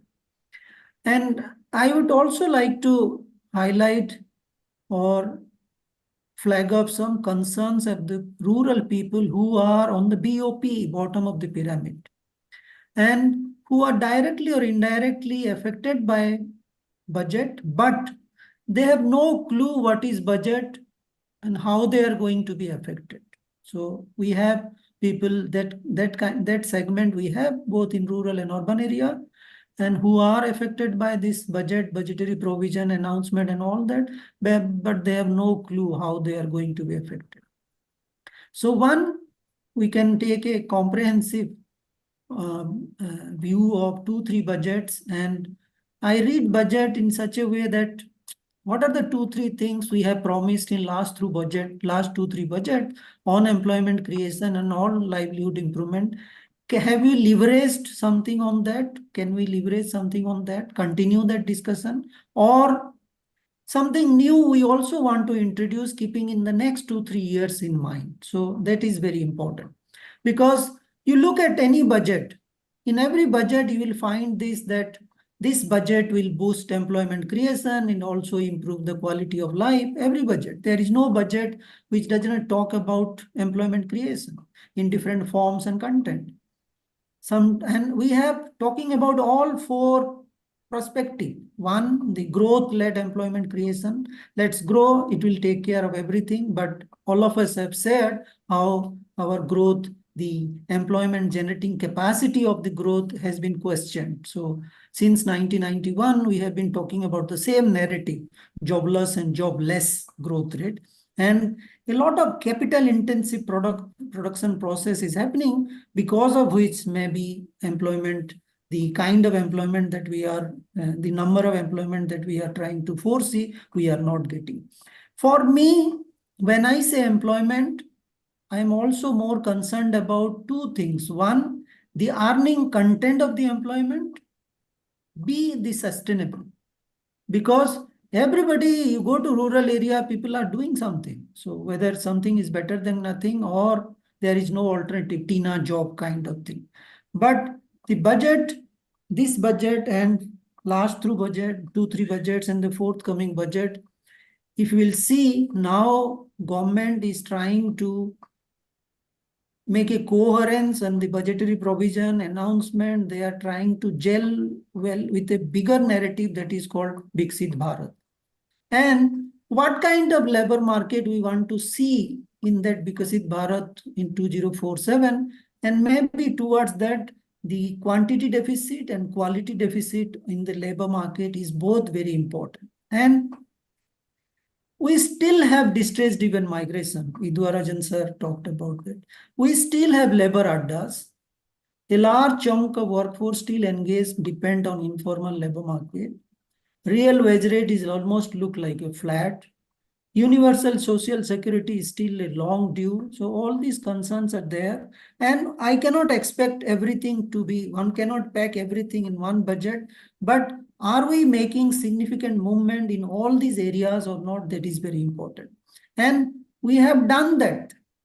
In every budget, you will see we are making huge investment some time back in textile and in the recent budget on semiconductor and like that. And we are expecting that the big scale investment, both green and brown, will generate some employment opportunities. Then there is so many employment generation, direct employment generation program like MGNREGA. And of late, what we are talking very much, both at the center and also from the state is that is startup and entrepreneurship. So we have large number of schemes and programs. People will not be aware that there are as many as 70 schemes and programs related to entrepreneurship development from the central government ministries. And if you will count the state government, that will go to 433. The latest one, if you can see from Andhra Pradesh, one family, one entrepreneur. So they want every family should create an entrepreneur, or one entrepreneur come from every family. This looks very good, ambitious. But when we talk about startup, entrepreneurship, there is no algorithm to create a good entrepreneur. You have to work very hard. It's a long-term exercise. You need an ecosystem, robust ecosystem, enabling environment and all that. Is our budget is putting disproportionate focus on creating new entrepreneur, and or is our budget is also concerned about a robust ecosystem and robust enabling environment, which will support not only the aspiring entrepreneur, but also the existing entrepreneur to put them on a scale ladder. And there is a job crisis, whether it is increased or decreased, we can debate on that. There is a crisis, both in the deficit of both quality and quantity. We can debate what is that forms and content. The second, we are also talking about skilling. So there is a big scheme-led skill development and entrepreneurship development in rural India and also in urban India, but I am focusing on rural India and people who are on the bottom of the pyramid, who are trying to look for doing something, one or the other things, and improve their livelihood and all that. And does this budget in the past two budget or the forthcoming budget care about them or not? Skilling and entrepreneurship schemes and programs are also that many, but we have to change our focus. We have to change our narrative from supply-driven to target-driven. Many of these skill programs and entrepreneurship development programs we are running after a number. But what we should try to create good quality, sustainable, which will grow in next 2 years, 3 years, 5 years, and also try to understand their pain points. There are small farms who are having marketing problems. There are small farms, small entrepreneurs who are having incubation support and all that. Can we provide that bouquet of support services to both existing and aspiring entrepreneurs so that over the year they will grow and some of them may create employment opportunities? And things are happening, but still we have a long way to go because a large proportion of the enterprises are solopreneur, one man, one woman. The previous panelists also talk about that. So this budget, there are silver lining also, which talks about this big manufacturing mission, some mission for different kind of cereals, then concerned about gig workers and all that. So we still have labor adda, and the labor adda, a person standing in the morning 7 a.m. doesn't bother he or she is part of e-Shram portal or not.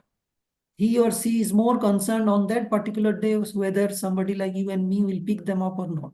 So these kind of concerns are there, and employment creation will stay with us. Employment challenges will stay with us for in different form and content, and our objective function would be how to moderate these challenges, because it will be very difficult for a huge country like India. And if you look at rural area, 27% of rural population is in the age cohort of 14 to 29, and they need everything: job, vocational education, entrepreneurship, skilling, and all that, with a large variety of aspirations. So somebody was talking about that. Are we also factoring these issues, including aspiration and all that? Lakpati Diji has now come up, and the government is hoping that we can convert self-help group, some of the self-help group, into productive business entity, and this business will further grow and create employment opportunity in rural area. And in this budget, the budget allocation has also been increased significantly under this day NRLM, but we still have to wait and see how this budget outlay will be converted into outcome, how all these announcement proposals will be actually executed on the ground and all that.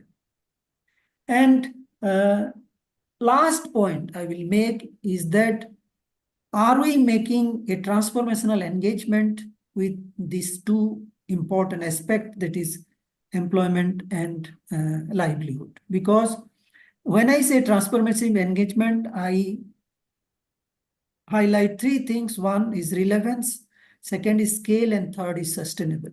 So what kind of jobs, employment opportunities, or livelihood people are aspiring for, people are looking for, and what kind of schemes, programs we are propagating, we are advocating through this budget or otherwise. Second, what is the power of that employment opportunity or the entrepreneurship opportunity? Is it enough for a family? Is it enough for 2-3 other family who are directly, indirectly associated with it? And the most important thing is sustainability. So this budget and next budget, whenever it's talk about employment, livelihood, it must factor in these issues. What is the power of that livelihood initiative? What is the relevance of this, and whether it is sustainable or not? Because sustainability will be the key because of all C's: climate change, COVID pandemic, and also different type of conflicts which is going on. And maybe in near future, we may see different kind of conflicts and all that. Last point, that we need data. We are formulating so many schemes and programs related to MSME and all that. But we know the last survey which was carried out on MSME All India Census was 2005-06. And now we are in 2025. All the schemes, programs, we are depending on the SEC data, SECC data of 2011, and now we are in 2044. So in this kind of budget, let's also allocate some budget to collect good evidences, good quality, for better assessment. And that will help to formulate even better schemes and programs, and also execute them, implement them even more effectively. Let me stop here. I will come again when there will be Q&A. Thank you very much.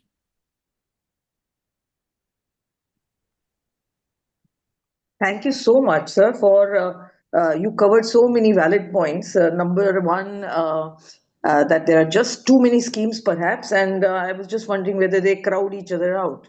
The number of schemes at the central level and the state level, and whether they actually play out on the ground, and whether they are just too many multiple schemes and therefore they overlap and they crowd each other out. That would be another question to See, it was important to know that.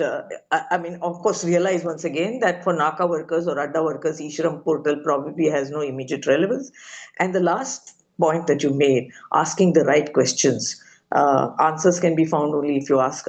Right answers can be found, or at least the search for right answers will begin only when you ask right questions, like whatever scheme you're coming, is it relevant? Can it be scalable? And will it be sustainable? And finally, I must really congratulate you for a very important point. There should be a budget for data. You know, if you're eventually playing with numbers, the ground level numbers should be authentic.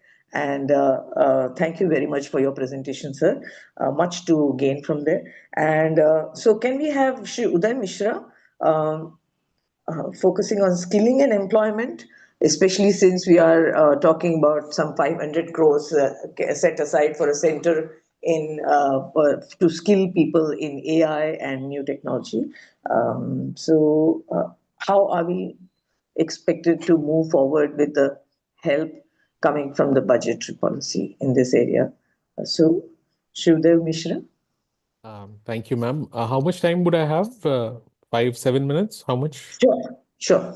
Yeah, I'll set it up that way. Yeah, I'll first of all thank you for the opportunity, and fantastic to listen to all the previous speakers on this issue of skilling and the threat or the challenge or opportunity of AI. Just wanted to briefly talk about what the economic survey said, because that was very important on skills. That it said that India is not only the world's most populous country, it's one of the youngest country. 26% of our population is between 10 to 24 years of age bracket. And it said that India's economic success depends on integrating its growing workforce into productive and meaningful jobs. So this is a very important thing to understand, that it's not just about business as usual. You'll have to figure out ways to integrate your workforce. But if you look at the data, 60% of India's workforce is in agriculture. Now, that should give pause. This is coming from the economic survey. That should give pause to everybody. And if you look at real wages, then they are, for both salaried people and for self-employed people, they are below 2017, 2018 numbers. So all the talk about how many jobs are there, what is the unemployment rate, everything, what is the skill level, it all gets captured eventually in what's happening to your wages.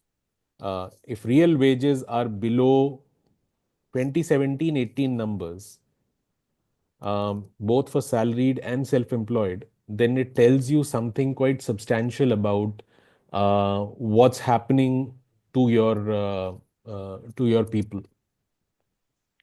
And what is the skill level and ability that they have. Now, PLFS data, again, I'm telling from economic survey, PLFS data shows that more than 88% of India's workforce is involved in low competency occupation. So everybody, it's not as if any of this is unknown, the level of requirement for skills that we have. And I'll come to the budget because this sets the context. In the skills mismatch, the economic survey says that 53% of the graduates and 36% of the postgraduates are underemployed in roles that are not matching their educational qualification. So that's the economic survey that set the stage, both in wages and competence and everything. Now, in the budget, if you look at it, skills has been mentioned many times. I counted 9 times it has been mentioned.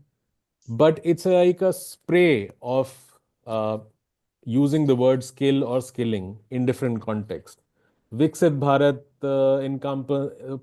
para 5 says Viksit Bharat encompasses 100% skilled labor with meaningful employment. Para 11, skilling for rural prosperity.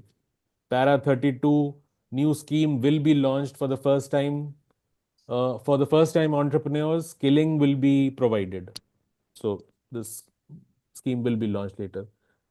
Para 35, it was mentioned with respect to National Action Plan for Toys. Para 36, with respect to food processing. Para 44, National Center of Excellence for Skilling. No mention of the budget there. Para 65, skilling with respect to shipbuilding clusters. Para 76, skill development for institutes of hospitality management. Para 90, global supply chains.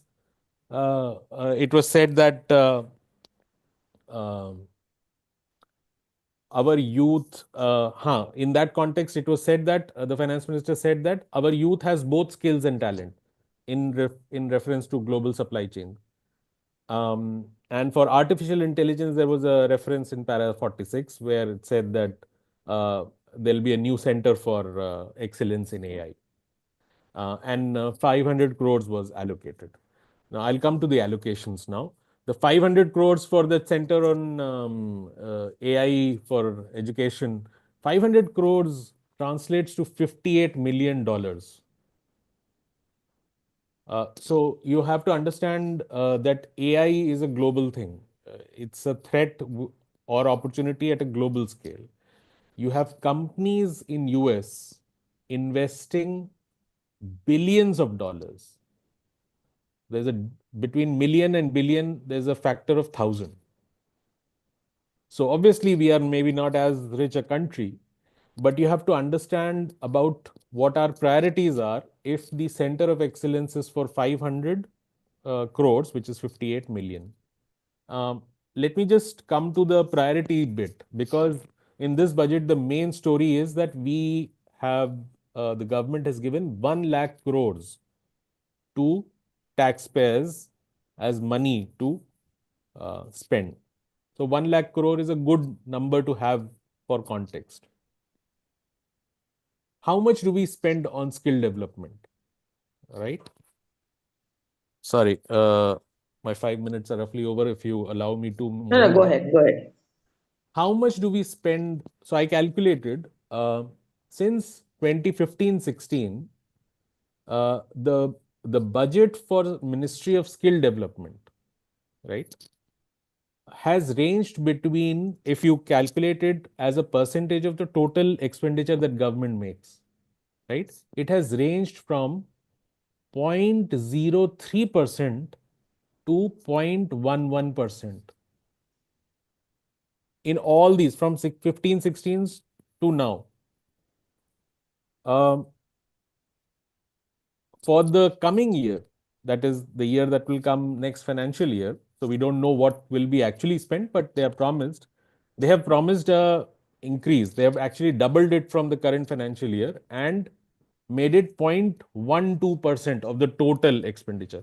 So, and what is this number? Next year we'll be spending 6,000 crores, right? This year, current year, we have spent 3,000 crores, roughly, I'm speaking, maybe some numbers here or there. But that tells you that on the face of it, everybody understands what's the challenge of skilling, what is the challenge or threat of AI, and look at the contrast between what we are, where are we allocating our resources, right? It was 3,000 crores on skilling, a Ministry of Skill Development this year. I also calculated where does it fall in the list of the priorities of the government. So obviously one way to see the priority is the amount of money that you've spent. 3,000 crores is frankly not much. So I calculated the subheads of the schemes, different schemes, all the schemes, all the ministry-wise subheads. So there were 123 subheads, all the different ministries, different union territories. So Puducherry will be one subhead. There were 123 subheads. Ministry of Skill Development ranks 86th in that order, right? So for a country which is the most populous, which is the one of the youngest, which has a bulk of its workforce poorly trained, most of them earning less because they are not capable, all of those, you just add all those stacks, and then you say it is ranked 86 out of 123. If there were only 100 priorities, it would be ranked 70th. So that tells you something. And you have all kinds of, for some of these schemes, It's a remarkable thing. Somebody just mentioned that 70 schemes were announced for some, there are some 70 schemes. If you take all India, it'll be 400 schemes. It's just a barrage. If you try to follow a particular scheme, it will falter. It will, after 2-3 years, it will falter. And a good example is there in this year's budget. There is something called Sankalp, Skill Acquisition and Knowledge Awareness for Livelihood Promotion. Lovely acronym. It was started, I think, in FY24, just a couple of years ago. 214 crores was given. Now, in India's budget, India's GDP is 324 lakh crores. In India's budget, a scheme was started, Sankalp, 214 crores in FY24. In FY25, it was the government spent 350 crores. And in the next year, it's zero. Another scheme is Strive, Skill Strengthening for Industrial Value Enhancement. Budget in 2024, 2 years ago, was 246 crores. This current financial year, that expenditure has been revised to 5 crores. Next year, zero. So now, I'm sure all of us talked about Sankalp and Strive maybe 2 years ago, right? And then we've all forgotten, as the country has forgotten, as the budget has been removed. My point in all of this, in the little time that I had to sort of look at this issue, was that we've heard so much. I think perhaps, it's a matter of inquiry for journalists like me to just sort of look at how much money has been spent talking about skill and how much has actually been spent improving skills. Not to mention whether any of those skill programs have actually led to better improvements. Because if we have been talking about skills, and this is not just about BJP government, Congress government, all the way going back to, the first time we must have started talking about skills and Skill Development Council, this, that, and all the industry veterans being heading them. How is it that our real wages of salaried people, self-employed people, are below 2017-18 levels? Forget everything. I don't care. Okay, you tell me that only 5 people out of 10 are employed, but are those 5 people earning more? They're not. So they are obviously they're not skilled. They are not meeting the demands of the market.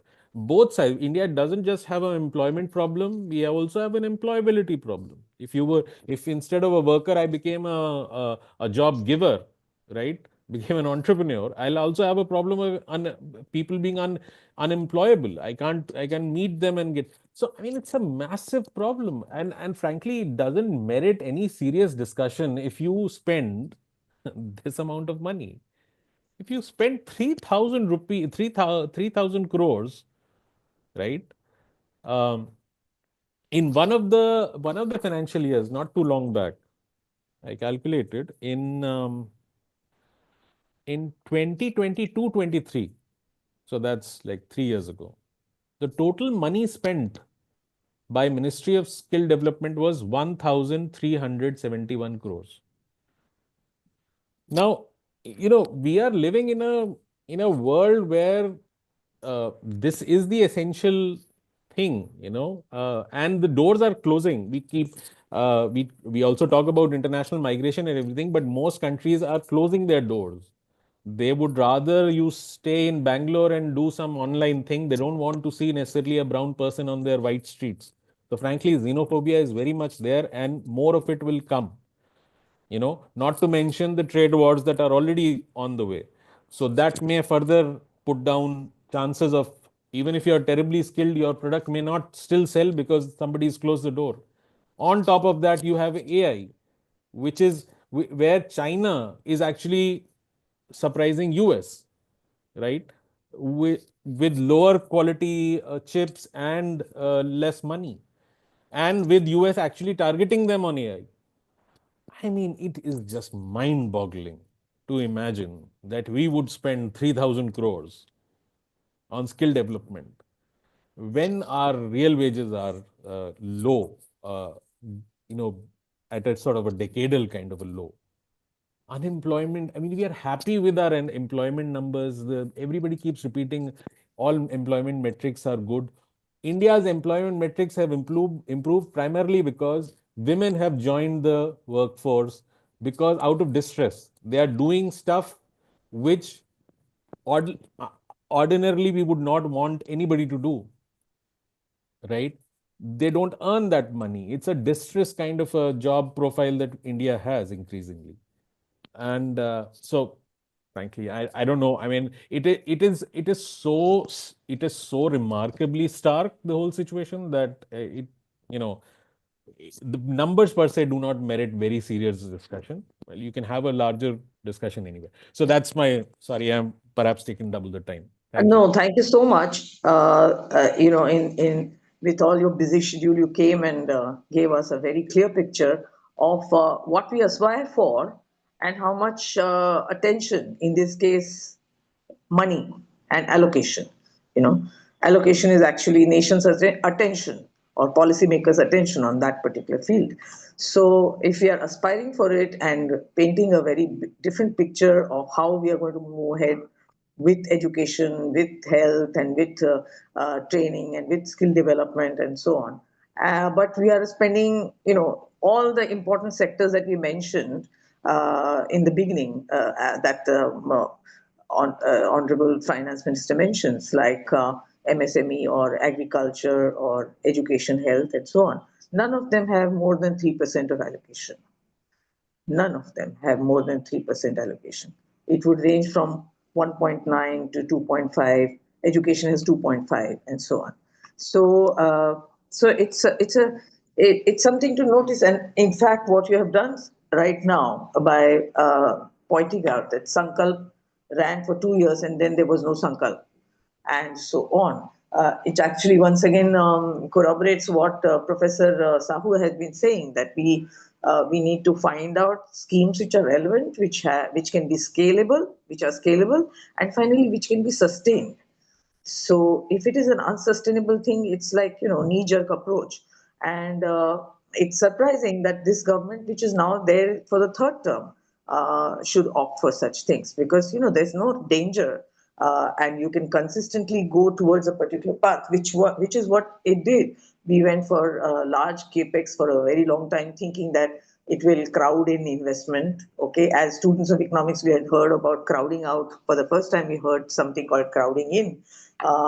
So we thought that, once the social overhead capital was around, the directly productive activities would automatically start. But so we cleared the pitch and we made the nice, clear ground for private players, but nobody wanted to come. And so there might be different reasons for it. So with all these things going on, it still remains a big question as to whether, if we can't provide a decent livelihood, as you said, as some people said that, people are going back to agriculture or people are going back to work, some kind of a survival strategy. Okay, not necessarily anything productive. Which is what we get to know from the report of unregistered units, okay, RCU, okay. So, which says that the rate of increase in the units of unregistered, the number of units in the unregistered sector is growing, but employment is not growing so much. The rate of increase, I mean. So, of course, employment has increased in the unregistered units, which I don't know, we call it robust increase and so on. Robust increase in what kind of employment? If there are no, let's say, safety regulation, if there is no occupational safety in that, and say welders are doing welding job even without one shield, okay, and if you say, okay, he's an entrepreneur and he's self-employed and so on. So this is one big mirage. All self-employed are not entrepreneurs. All entrepreneurs may be self-employed, but all self-employed not entrepreneurs. So it's a big job to see how we can chart paths for such a massive section of humanity. With that, if there are any questions, Arjun sir, Professor Arjun, if there are any questions, can we go to questions now? Or we can have a second round of what? the panelists would like to comment on each other's presentation or maybe clarify their own point after certain questions have come up. Especially, I think we need to come back to budget. Of course, quite a few of us have given the situation in Indian economy, which is relevant, but we need to come back to the budget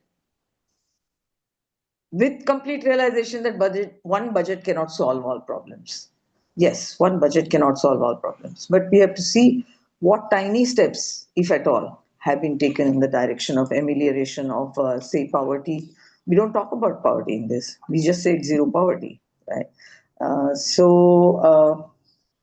there any questions? Or are we Ma'am, running there are out of- no active questions. We can go Okay. for second round. Yeah. Or if you want to have questions to any of the panelists. Yeah, so any questions that, Professor Sahu sir, how did the Vishwakarma scheme run, for example? How did the Vishwakarma scheme run, if you have any idea about that? Because we don't speak about it much after once or two. And last year, I think there was a lot of emphasis on cooperatives, and much hope was pinned on if we move through cooperatives, then a lot of problems will be solved.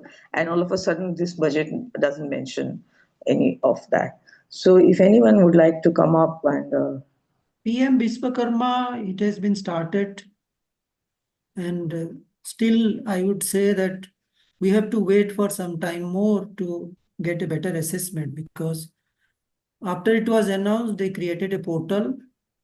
On the portal, you have to register, and the people who wants to get benefit from that kind of PM Vishwakarma are not aware about where is that portal. They do not have internet. They may have internet, but they do not have the skill set to get benefit from. So I think we should wait for that. And 18 trades have now been identified, but we have so many trades. Go to any rural area, you will find some unique handicraft and all that who are eligible for this PM Vishwakarma type, something like that. But still, something of that sort has come for that kind of people, and we took a long time to do that, but now that we have started, but at this point, I would say we have to wait for some time more to see whether it is making any significant dent or significant impact in the life and livelihood or not. Thank you for that. And do we have then some kind of a public relations department to go to the grassroots level and create an awareness, and I'm sure at beat level or something? Yeah. So one platform is local institutions like Gram Panchayat. And in remote area or rural area, they do not know who is the block development officer or who is the Tahsildar. What they know is who's the Gram Panchayat Sarpanch.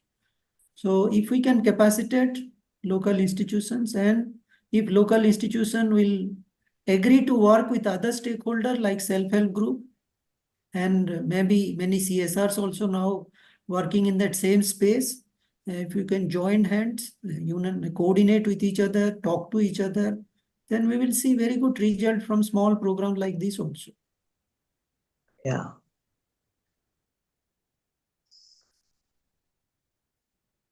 So would any one of the panelists like to make any point in the second round? Is there anything that you would like to? May I come in? Yeah, go ahead.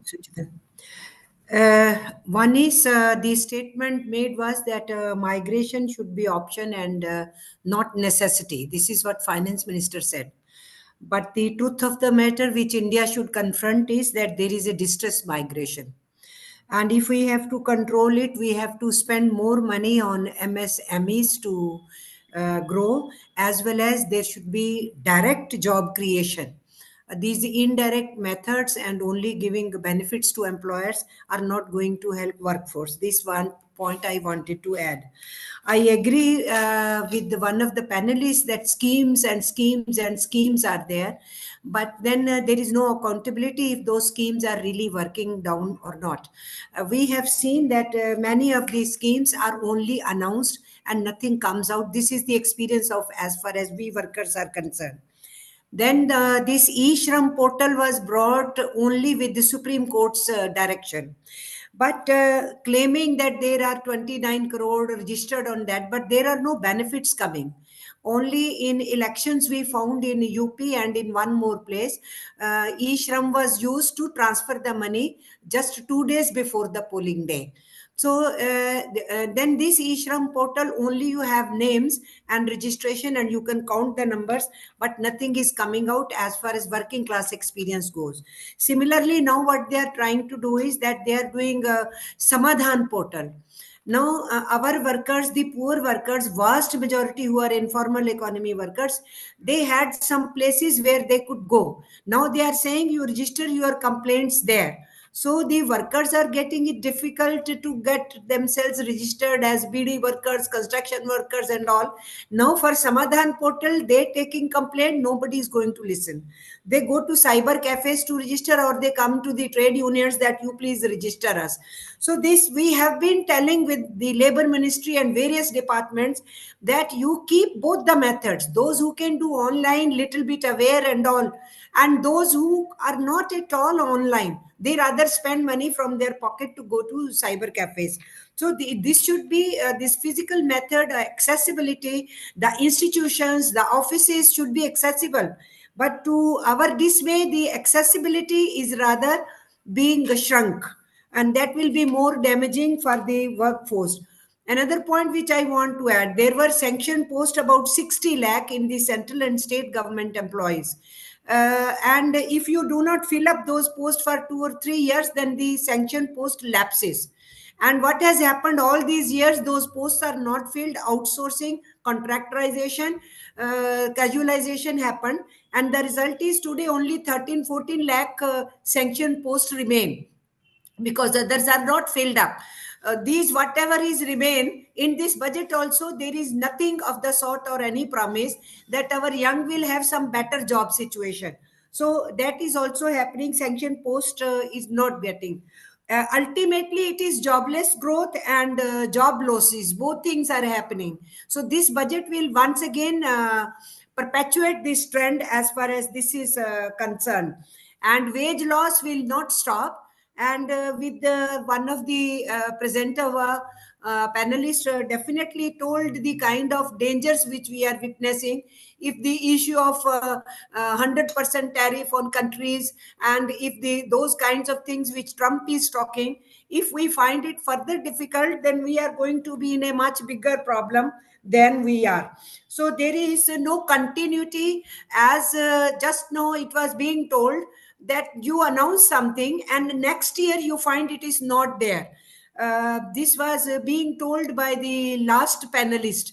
And that is true. Nothing remains there and that goes. So there is no continuity. So you announce 100 smart cities and then next budget you don't even talk about. Now you are talking about aspirational 100 districts and then you will not be talking about. You talked about 1 lakh crore to be spent on infrastructure, then you stop telling what did you do on that. So this goes on and goes on. I think budget exercise is made into gimmicks. Railway budget was merged with it. Now nobody knows the safety of the railways, how much is being spent. We got to know only 3% budget was spent on taking care of tracks and all, the signalings and all, out of the total announced budget. And now the government doesn't even talk about it. And safety is a serious issue for common man also, those who travel through trains. So I wanted to add these things, and I am very sure that the working class, which is vast majority in the informal economy, which actually needs capital intensive industry, instead of that labor intensive industry to rise more. I'm not saying there won't be capital intensive industrialization. It will happen, but you want to concentrate on labor oriented policies, then you have to have labor intensive industry, and that is where major attention has to be paid to the MSMEs. I am very well aware that out of these units, vast majority are out of labor laws, because they keep their number of workers less than the threshold which is announced. And now these labor laws are further going to raise threshold from 100 to 300. So this difficulty the workers are facing, that very next day you reach there, you can be told, nahi, tumhara aaj zarurat nahi hai, you may go. So even those who are salaried workers who come in the category of registered units, even they are going to face more and more problems.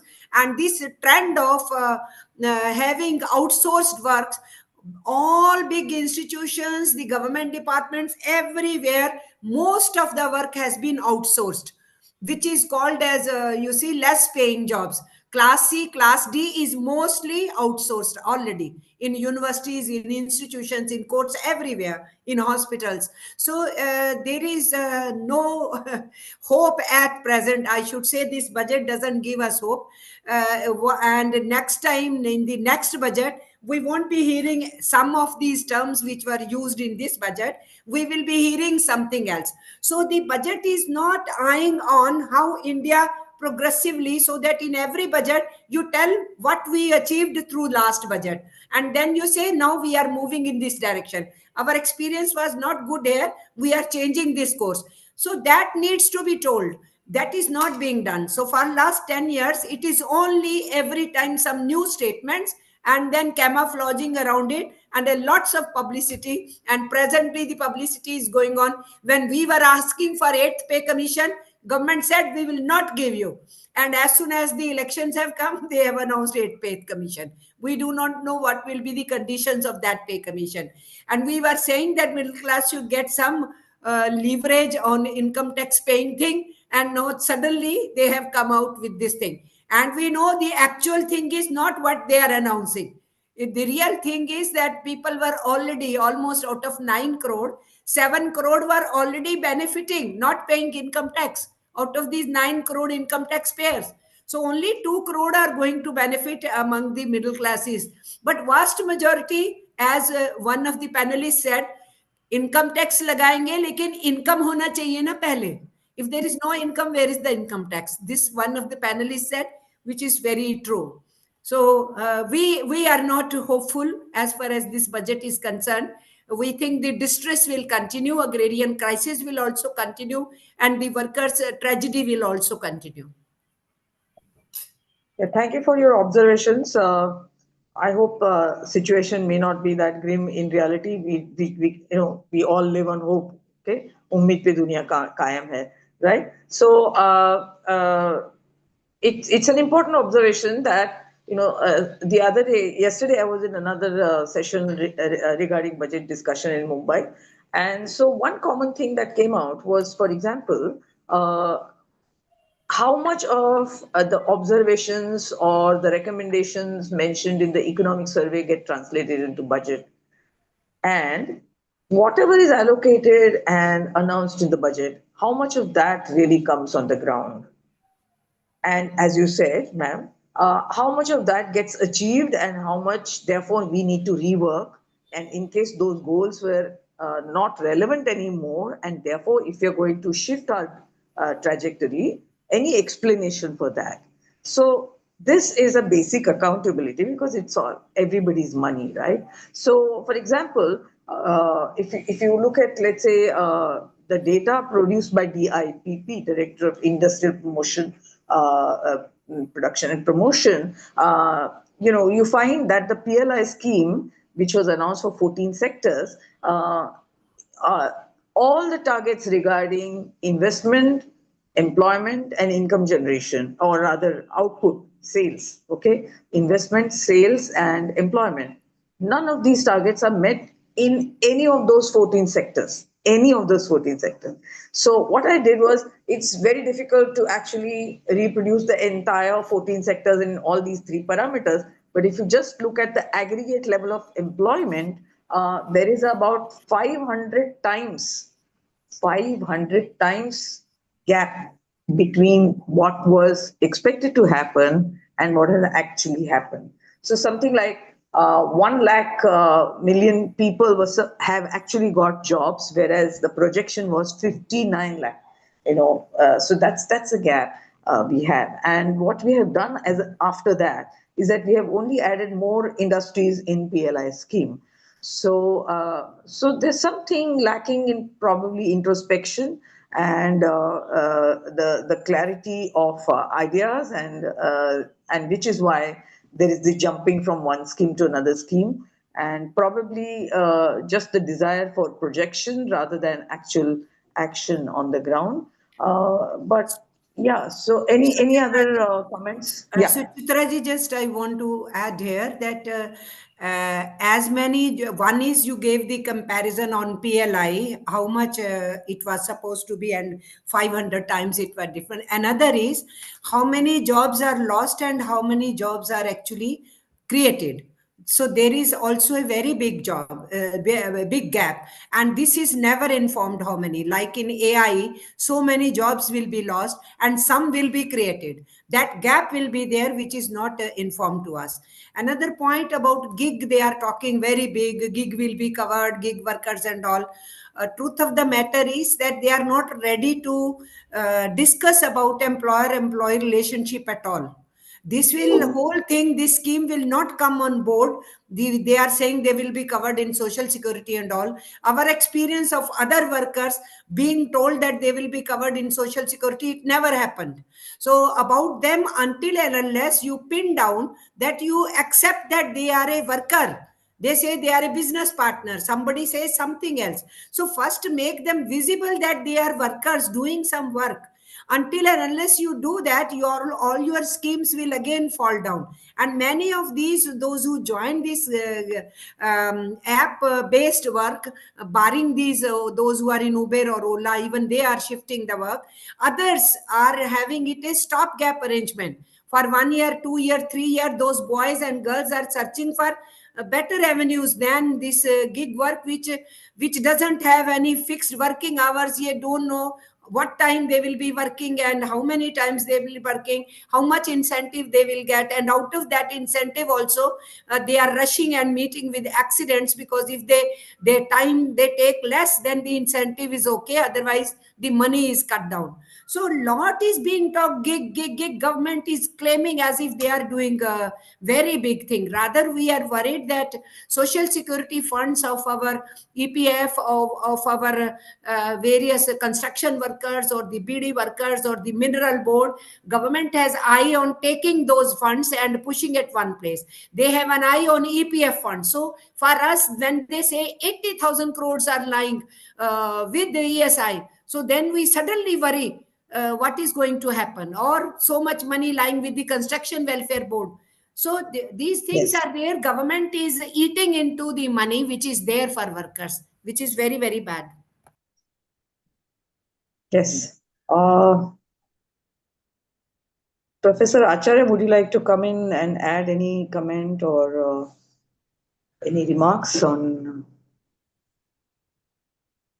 the things that you said and probably the things that you didn't say?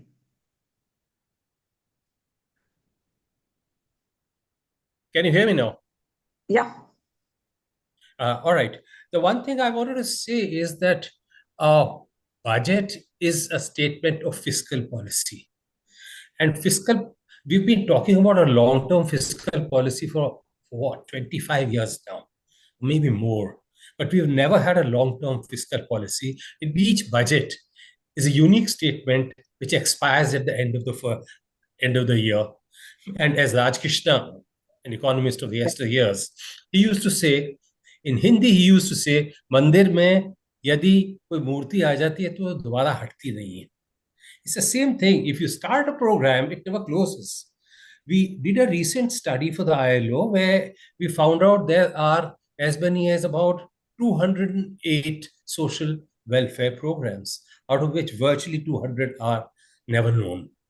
Jyoti Bhai Phule, this Bhim Bhanu program, etc., between the states and the centers. Some of them have zero allocation for years, but the programs have not shut down. One or two persons are clerks working there. So unless we have a long-term fiscal policy, a budget stays limited to that particular year, we will have limited impact. The other thing is, the only other thing I would say, is that to expect a budget to be a 5-year plan, it doesn't work that way. It has to have synchronization with India's long-term development policies. And since 5-year plans have been given up, we don't have a long-term development policy, except Viksit Bharat. Viksit Bharat is what? Today we're talking about electronics because Chinese have made deep sea. Yesterday we were a few years back we were talking about superconductivity because somebody else had developed that. Do we have an electronics policy in this country other than being a backroom boy for the United States companies? None. We are talking about $250 billion of software, but I mean, do we have a single product? One product? No.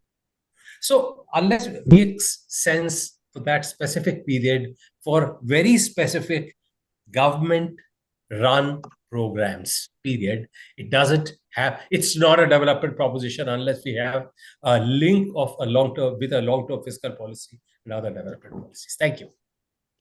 Yeah. So that's of course very valid. Budget lasts for a year, but its vision may continue, and unless and until there is a consistent follow-up of what we said in the recent past, at least, if not distant past. But at the same time, there's a great what you call panache, if you want, to talk about what will happen, Amrut Kal, and next 25 years, and that somehow catches the imagination of people. And I must say, budget in fact is a tool in the political economy. So you can't remove the need for populism in the budget. Of course, at a rational level, you would like to criticize it, but eventually, populism will always remain an inseparable part of any budget. It only depends on how astute the politicians are and how confident they are that they are going to survive any tide and they will still remain in power, and therefore they need not fear even if they make some unpopular decisions. In fact, I must say this government, when it was, immediately after the pandemic, they took many unpopular decisions. Actually, they did not distribute money, and which is what they started doing just before the elections. And as Madam Kaur pointed out, that it's catering more and more to elections now. Anyone else, Mr. Chachra or Professor Rajan? Would you like to make any comments, or Professor Arjun, is it time to kind of wrap up?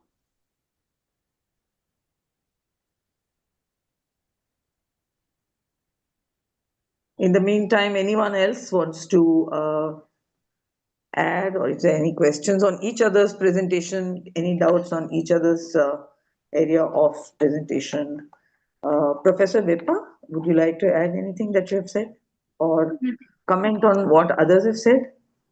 No, I think most of the issues are covered, and more or less everybody has expressed the concerns. Yeah.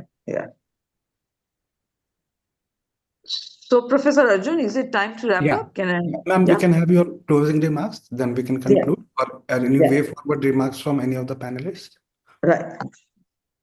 So, of course, India is an aspirational country, and a lot of effort has been done to continuously keep that aspirational level, the dopamine, as you can call it, at a very high level under various slogans or various schemes and so on. The Vikasit Bharat being the biggest mega dream project that we talk about. But of course, many economists have time and again, including the international organizations like World Bank and so on, have said that the emerging markets are least likely to cross the middle income range in the given circumstances in the next decade at least, or more to come, because the conditions in the global economy are not too suitable. So all these uncertainties arising out of war, the climate, the rage of the climate, And the food inflation, in fact, which is partly because of the heat waves and agricultural production suddenly going down, either because of the heat waves and the floods and so on. So, all these things taken together, the source of uncertainty, of course, is now very clear after the recent elections in the US. So, what happens if everybody wants to simply protect their own ground, and are we going to then reach the target of exports? And of course, in this budget, we have also done a couple of things which don't go in line with bringing more equality. Of course, the budget doesn't talk about the income inequality and the unequal distribution of wealth on any page. We only talk about zero poverty. But there are concessions. The import duties on expensive vehicles has been cut down. The bikes, which are expensive bike, like 40 lakh worth price at 40 lakhs plus, they are being cut down. So there is also another undercurrent of where the budget is going, to whom it is catering to, and what might therefore happen to the livelihoods of so many whose aspirations, of course, have been whipped up before elections and immediately after elections and under various projects and so on. But when they go on the ground, they may not find a livelihood that they can live with pride as citizens of our country. Of course, hope is something that we all live on, and we have had startups which are like we have got a large number of unicorns and so on. But even there, the situation is not completely stable.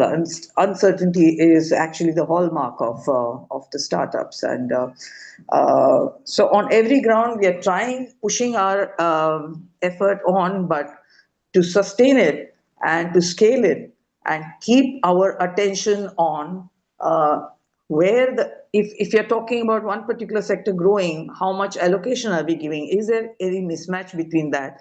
And if we have put in some money and if it has not been utilized, as for example, the CAG report of 2022 said that the funds that were allocated to the states for infrastructure improvement and other development projects, the 22 major states in India did not use about 33% of the resources. So it was not true only of the private sector that it did not come up with investment projects. It was also true of the government itself.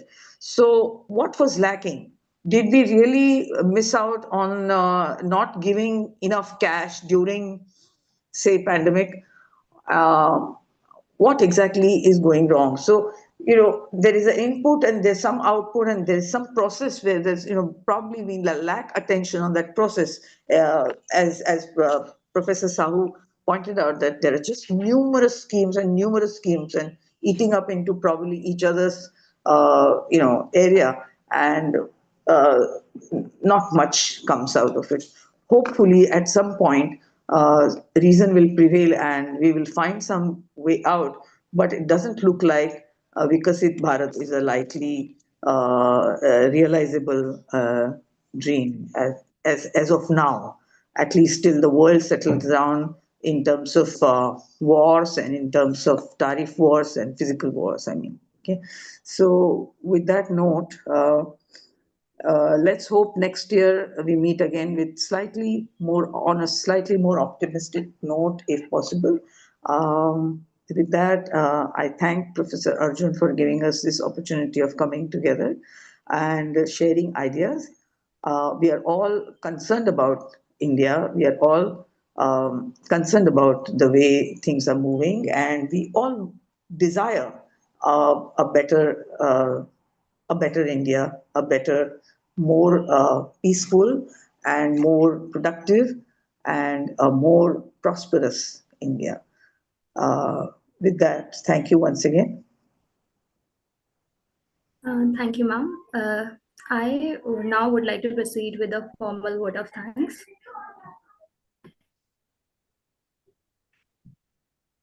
Yeah. So as we come to the end of today's discussion, I, Purvi Narayan, researcher at IMPRI, Impact and Policy Research Institute, would like to propose the formal vote of thanks. On behalf of IMPRI Center for Work and Welfare, CWW, I would like to thank all of you for attending today's deliberation, a panel discussion on employment, livelihoods, and Union Budget 2025-26. We are grateful to our chair for the session, Professor Suchita Krishnaprasad, our esteemed panelists, Mr. Sandeep Chachra, Professor Sarthi Acharya, Professor S. Irudaya Rajan, Professor Suharna Vepa, Mr. Udit Mishra, Dr. Parth Pratim Sahu, and Ms. Amarjit Kaur for taking part in the discussion and enlightening us. We thank all our participants who have raised questions and actively participated in today's deliberation. We are thankful if you are watching us later on YouTube channel or listening to us on our various podcasts or reading our publications. We look forward to welcoming you for our next budget deliberation today at 6:30 p.m. for education, S&T, R&D, and the Union Budget 2025-26. You may also find more thematic events and book discussions under IMPRI Web Policy Talk series.